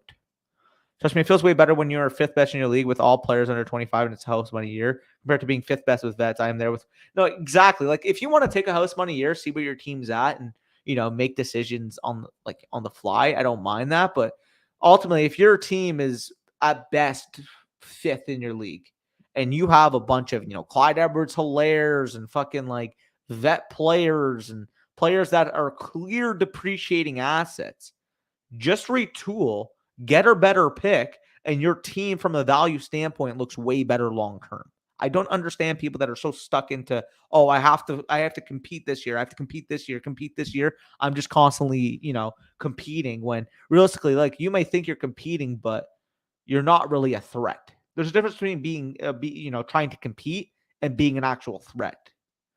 I was able to rebuild in the offseason. Running back is usually a retooling need. Exactly. The thing with running back, and why we say to avoid them in startups is their lowest opportunity cost is going to be in rookie drafts. If you want, a young ascending running back, which realistically should only be viewed as a luxury anyways, because you only want your running backs because of their shelf life when you're ready to enter that competing window. But your Breece Halls, your Bijan Robinsons, Travion Hendersons, Braylon Allens, all these guys are going to be very, very high startup picks in the next couple of years.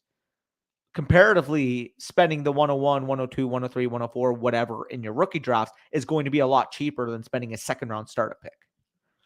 I mean, you shoot the finish in the barrel and redraft too many home leagues that I've laid waste to. Exactly. If any rookie can finish top 15 this year, it is Garrett Wilson, in my opinion. I love his talent. He's NFL ready, and Wilson can take that leap. Yeah, I'm excited for this whole Jets offense. Very, very bullish.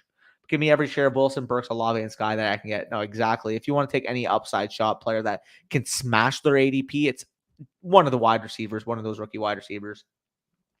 Only time I went into win now and startup was in our tone setters leagues, but even then I made sure to exactly. If you're gonna draft win now in a startup, you have to understand the league market you're in. For the tone setters league, you understood that everybody in there watches our content. Everybody in there is a Patreon subscriber of ours. That typically we're going to value that youth. We're going to value that longevity appropriately. So at that point, if you're investing in, let's throw an example, 6th round Nick Chubb, 7th round Nick Chubb at that point, sure. It's only when you're in a more casual league market, when he's going in the 3rd, 4th round, that we're saying, like, that's why we don't want these guys in dynasty, because for a lot of the casual players, they are overvaluing that immediate production without understanding the long-term value accrual. But again, as you mentioned, in Tone Setters League, people are more willing to invest in young talent. People are more willing to invest in risky young players that instead of, the proven established players that you'll hear people talk about. And ultimately, that's going to give you more value too if you want to potentially, compete. I have Brady Etienne, Brees Hall, AJ Brown, J. Jeff CD, and Dalton Schultz. Is that good PPR too? Yeah, your team's in a very good spot there. Yuvraj. I remember Yuvraj. Let's go. Also need to understand your league settings and start 11. It's not okay if you have CMC, JT, Devontae, and Kamara, then a bunch of turds at wide receiver. No, exactly. It's funny because like that's AKA the high T team where people just like think, oh, if I have 5 25-year-old running backs, I'm going to win now. No, you just don't know how to structure your team, my guy. Let's look at some of the quarterbacks. We do. Oh no, it was the last team we had Waddle, right? Okay, this is the Matt Ryan team. What bye week do the why are the Colts always week 14 bye? I don't know, but star Matt Ryan in our queue. Let's get him in that queue.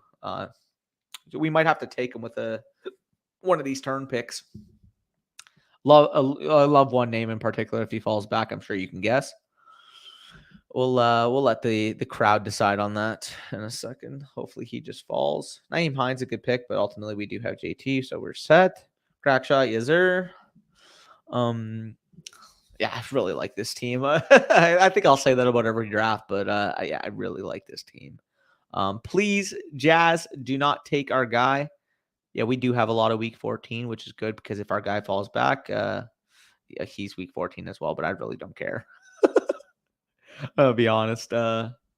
Jazz. Oh, you that was dirty, man. That was dirty.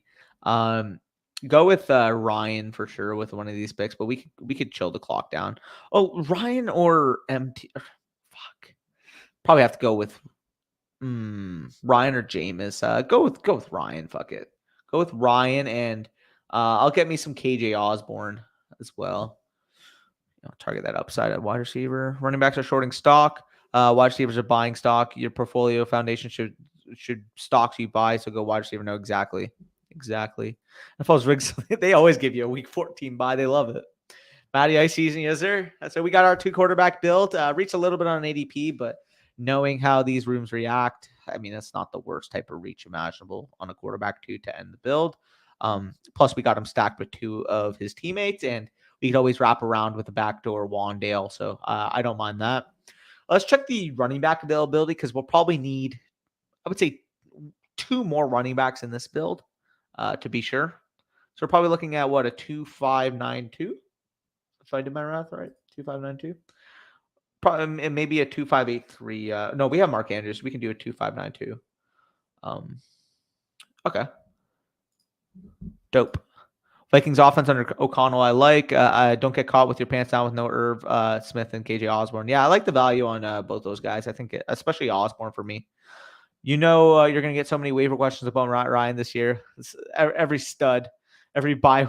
Yeah, literally, dude. Oh, man. It's good. All the comment section, which, by the way, that's the only thing in season is those waiver wire videos sometimes are such a bitch to fucking put out. But, like, you have to because you got to hit the algorithm. But, I mean, it's like, our audience in particular, like if we're, a more cookie cutter casual channel, because a lot of you guys know what the fuck you're doing. I'm not going to sugarcoat that. You guys aren't here because you're new to fantasy and have never played in a league before. You're here because you're already playing fantasy and appreciate the analytical, well thought out, well detailed advice that we give, because a lot of the vocabulary we use, it's hard for a lot of casual players to clear onto. So for a lot of times, it's like I'm making these videos of waiver wire, and it's like, you guys play fantasy. Like, if X running back goes down and this is the clear handcuff, spend your fab here. Like, it's not rocket science. So ultimately, for like, again, we have to do it, but a lot of you guys know what the fuck you're doing. Let's be honest. I'm also more likely to take an older wide receiver like Adams or Thielen at a discount than Dalvin Cook or Zeke. Yeah, no, I would much rather them at that price. Shorting a stock means you're betting that it will fall. Yeah, no, exactly. I'm here because I'm a motherfucking degenerate. Yes, sir. Yes, sir. Waiver wire is going to be good on TikTok. That is actually very true, Spicy. And that's one reason why I don't mind it either. So obviously, a main big video on YouTube, and then like top waiver wire pickup, 60 seconds, whatever. Go through the top 5 waiver wire pickups. People love that. The casuals on TikTok love that shit. And I mean, like fantasy football news in the day in 60 seconds, fucking got 200K views. Like people just love like the quick, easy stuff. As soon as you get people on TikTok actually thinking, that's when you lose the battle. Like, let's be honest. If you guys are on YouTube, you're probably a lot more well educated than the majority of the TikTok base. And I use TikTok myself. Like, I'll go on there, I'll watch stuff, and realistically, it's just a different mindset. Because when I'm on YouTube, I'm expecting to learn something. When I'm on TikTok, I'm expecting to get entertained. If that makes sense to you guys, there's a different level of appreciation there. I just went short in stock in the sense that you're going for higher reward, but it's higher risk. That's how running backs were. I get that. Look at my 16 leagues. Nah, I'm not a degen. More 20 plus PM point game seasons, but also many more busts and injuries. Yeah, I know. I agree with that. Well, let me see the running back board there, Spicy. Ultimately, we are in round 14, so we are, relatively closing up soon. Got to hit up the gym after we're done here and rip it. I got some protein eggs waiting for me on the stove. You love to see it. By protein eggs, I just mean eggs with a lot of egg whites, for the record. Pretty easy, but yeah. Mr. Beast hit 100 million subscribers on YouTube. What? That's nuts. Someone just sent it in a group chat. Let's look at those running back profiles. Perfect. I don't mind Jamal Williams. James Robinson's interesting. He just went. I was gonna say he's interesting. I don't like Darrell Williams because I just don't believe in the talent there, and ultimately I'd just rather take the stab at the other 2 running backs in that backfield at lower opportunity cost. I would say the pick here is probably Jamal Williams if he makes it back. And then we probably go with a tight end here, depending what the texture is like. We got one more comment. No, I'm not a degen. I definitely haven't spent like 120 in league buy-ins already this year. Oh man, it's gonna be nuts. I'm just gonna say that right now. Also, Deshaun Watson is working his way up now. I mean, validly so. He's like, as soon as his suspension is announced, he's probably just gonna rise in ADP. If he gets 8 games, even taking him in the 14th round is a value. So I don't mind that. So start Jamal Williams, and let's go to the tight end spot, because they seem to be just flying there, Spicy. So what are we dealing with in terms of bye week for the Ravens too? We're working at week 10. Okay. Let's take the tight end. Let's mix in an Evan Ingram here. Fuck it. We ball. Get out Evan Ingram. And then I'll go with running back. We could go with Gus. Give me Jamal. Actually, you know what, Gus, let's play the ADP. Let's go Gus. Let's play the ADP there. Getting a 12 pick discount there.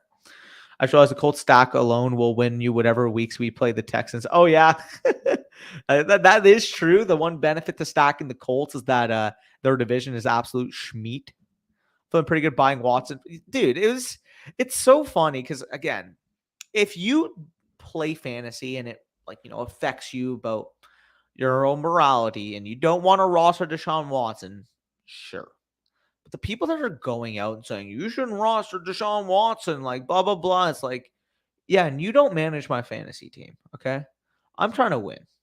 And realistically, Deshaun Watson at the prices he was going in redraft, superflex, or dynasty were so deflated that if you were not on a morality high ground, you were doing yourself a disservice by not gauging your league market and seeing what his price was.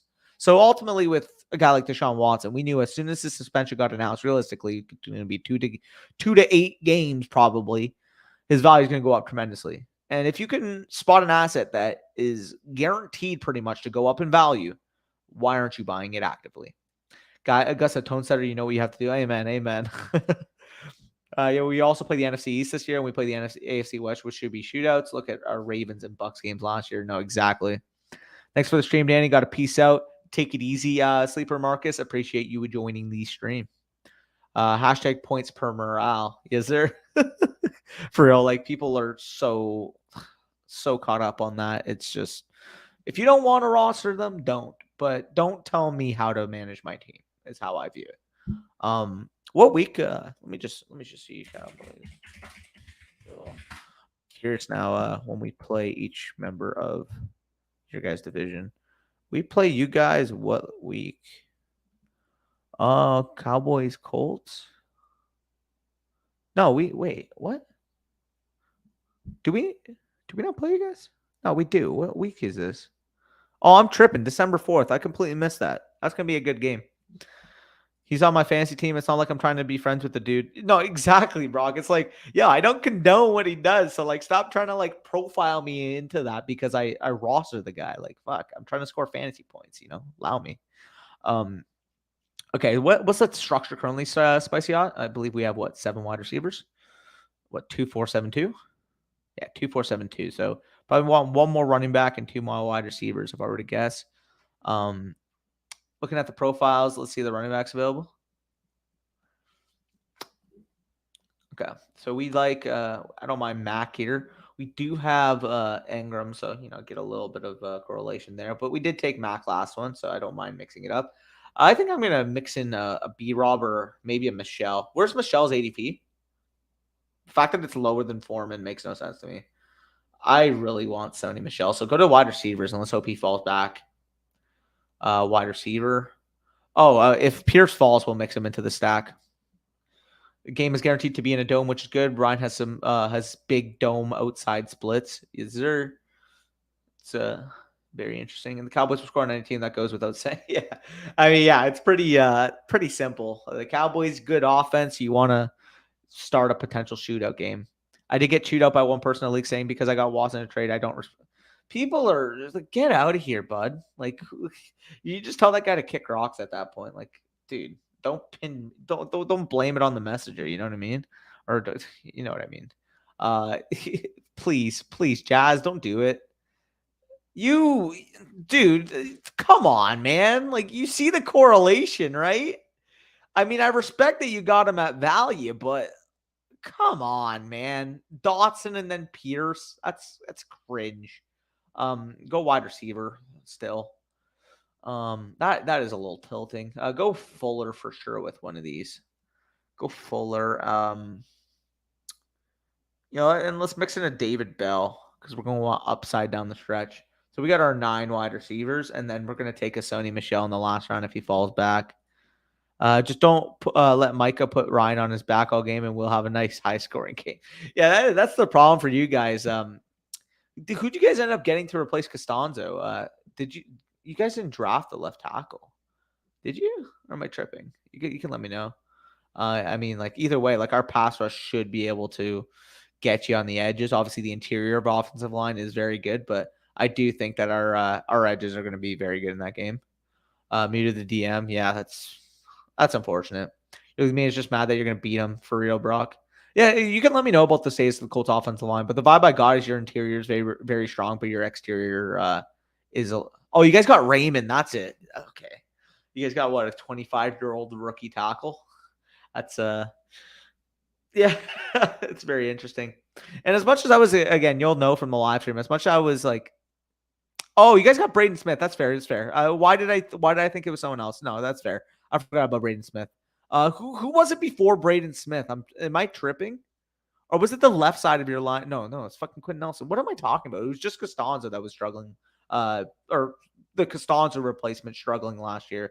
That was the problem. Yeah. What am I talking about? You can talk shit about me, Brock. Was it Eric Fisher last year?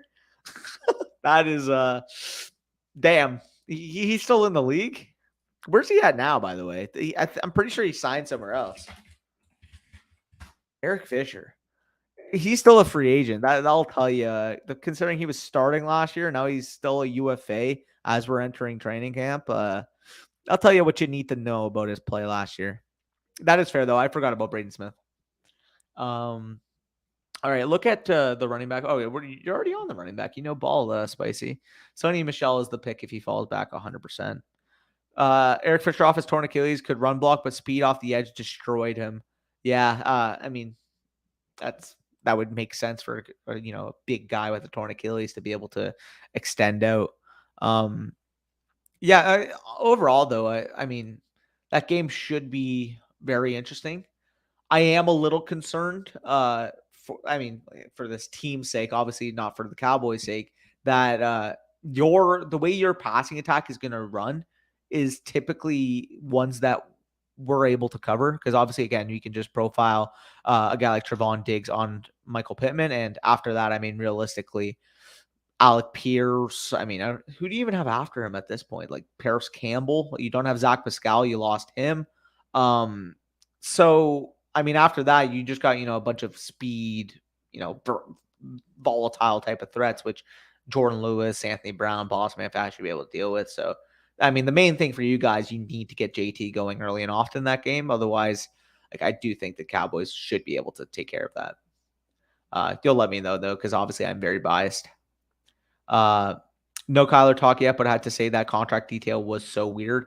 That's very fair. I don't understand that contract detail. Like, you're a professional quarterback, you're 24 years old, but you can't go on your Xbox until you're done with your homework is basically the rationale they used. Yeah, but I think we can, and that's fair. Like, if you guys see, the thing with the Cowboys last year is, like, obviously people are going to point to the Broncos game because we got absolutely ran over. But aside from that game, like, the Cowboys' run defense was pretty damn good. And if as long as DeMarcus Lawrence is healthy in that game, we should be able to shut down that side of the line. Obviously, Parsons going into his second year. Jaren Kearse, one of the best box safeties in the NFL. I don't know. Obviously, the 49ers game and the Broncos games are the main tells, but I am pretty happy with the matchup from our perspective. I do think we match up well. I mean, if we don't get the run going, we'll lose that game. Yeah, no, exactly. Slam some Sony Michel as long as he makes it back. We all Gucci. An hour 50 in, 17 of you still in here. We'll take a couple comments, make it to the 155 mark, and appreciate you guys for sticking in. So slam that pick on Sony Michel. I will unshare the screen. Again, shout out Spicy Hot for sharing the draft for us, for being able to backseat this draft. Promo code FSE on Underdog Fantasy, 100% match back on first deposit up to $100. If you guys want to draft with me, you want to draft amongst yourselves, and you want to get the best practice in for your redraft season. But either way, appreciate Spicy for staying in the backstage. Let's go, brother. Let me put the brand back on and ask some questions before we wrap up here, boys. Also, it's December 4th, so let's be honest, a healthier team. No, exactly. Like, I'm saying this right now, but if DeMarcus Lawrence is not healthy for that game, it's going to be a problem for us, right? So I've seen us run on better run defense, but we'll see. Need Big Q to stay healthy this year. Yeah, that's going to be a big fact. And again, like, I'm saying relative. Obviously, you guys are still going to have your success. I'm not going to say, like, oh, yeah, the Cowboys are going to go out and stuff them. Like, you guys are probably a top 3 to 5 running offense in the league. Like, the 49ers are the 49ers realistically the only team that you could say are probably, like, definitively better overall from a schematic standpoint in terms of overall, Trey Lance, that overall group, in terms of what they can do in the running game? Like, who else, like, rushing yards per game team leads? Oh, the Eagles. Yeah, the Eagles were number 1 last year. That's right. And then, of course, like, Baltimore, if they're healthy. Yeah, so top 7 last year: Philadelphia, Indianapolis, Baltimore, Cleveland, Tennessee, Buffalo, San Francisco. Obviously, Tennessee's another one I forgot about, and the Eagles. So should be fun, honestly. That'll be a very interesting game. Obviously, a clash of styles, if you will. Eagles as well, yes sir. You guys traded away Rocky Sin. What's your let's see here, old step chart. What's your secondary saying? I'm pretty sure you drafted a corner, right? You guys got so Kenny Moore. Oh, you guys got Stephon Gilmore. That's what it was. Kenny Moore, Stephon Gilmore. Who's your second outside corner gonna be? Who's your second outside corner right now? Let me know. O-line is bonkers. We're the best running. No, exactly. And then that's the thing. Like from a pure rushing team, in terms of running back stable, obviously the Colts are there, but because you don't have you have Matt Ryan and the Eagles and Baltimore and San Francisco have an elite mobile quarterback. That's kind of why I give them the edge. Eagles, I feel, will switch AJ Breed. Yeah, and that's fair. I still feel like the threat is obviously there with them in terms of the ground game, though. Gilmore. Oh, Isaiah Rogers, second boundary corner. That's going to be an interesting matchup. 180, which is a concern. Yeah, if he's, I mean, you might. I'm curious to see how it is because, I mean, if Gallup's healthy, he's going to be our pure X. So ultimately for you guys, like, would Gilmore just stick on Gallup because it's a good schematic matchup for you guys? Or are you going to have him following CD? Because for your guys' sake, if you have, a 32, 33-year-old Gilmore coming off a season-ending injury, trying to follow CD into the slot, CD at the Z, CD all over the field, I'm going to take that matchup for us personally. Speedy Ballhawk, which makes sense, yeah. But that's the problem with him, right? If he, from a matchup standpoint, like you would, like I think for you guys, the best case scenario would be to probably bracket against CD and have Gilmore matched up. Your corners don't travel, so yeah, Gilmore's probably going to spend a lot of time on Gallup then because Gallup's going to play the X when he's healthy, and at that point, I mean, I'll take our matchups across the field. But then again, I'm also very optimistic about this offense still. But either way, about a 155 in. If you guys made it to the end here, all 6 of you left. Appreciate you guys, and as always, hopefully Bush feels better soon. And yeah, if you made it this far, wish Bush luck, wish Bush health in the comments. But peace out, you guys, and enjoy the rest of your, what day is it? Thursday. Enjoy the rest of your Thursday.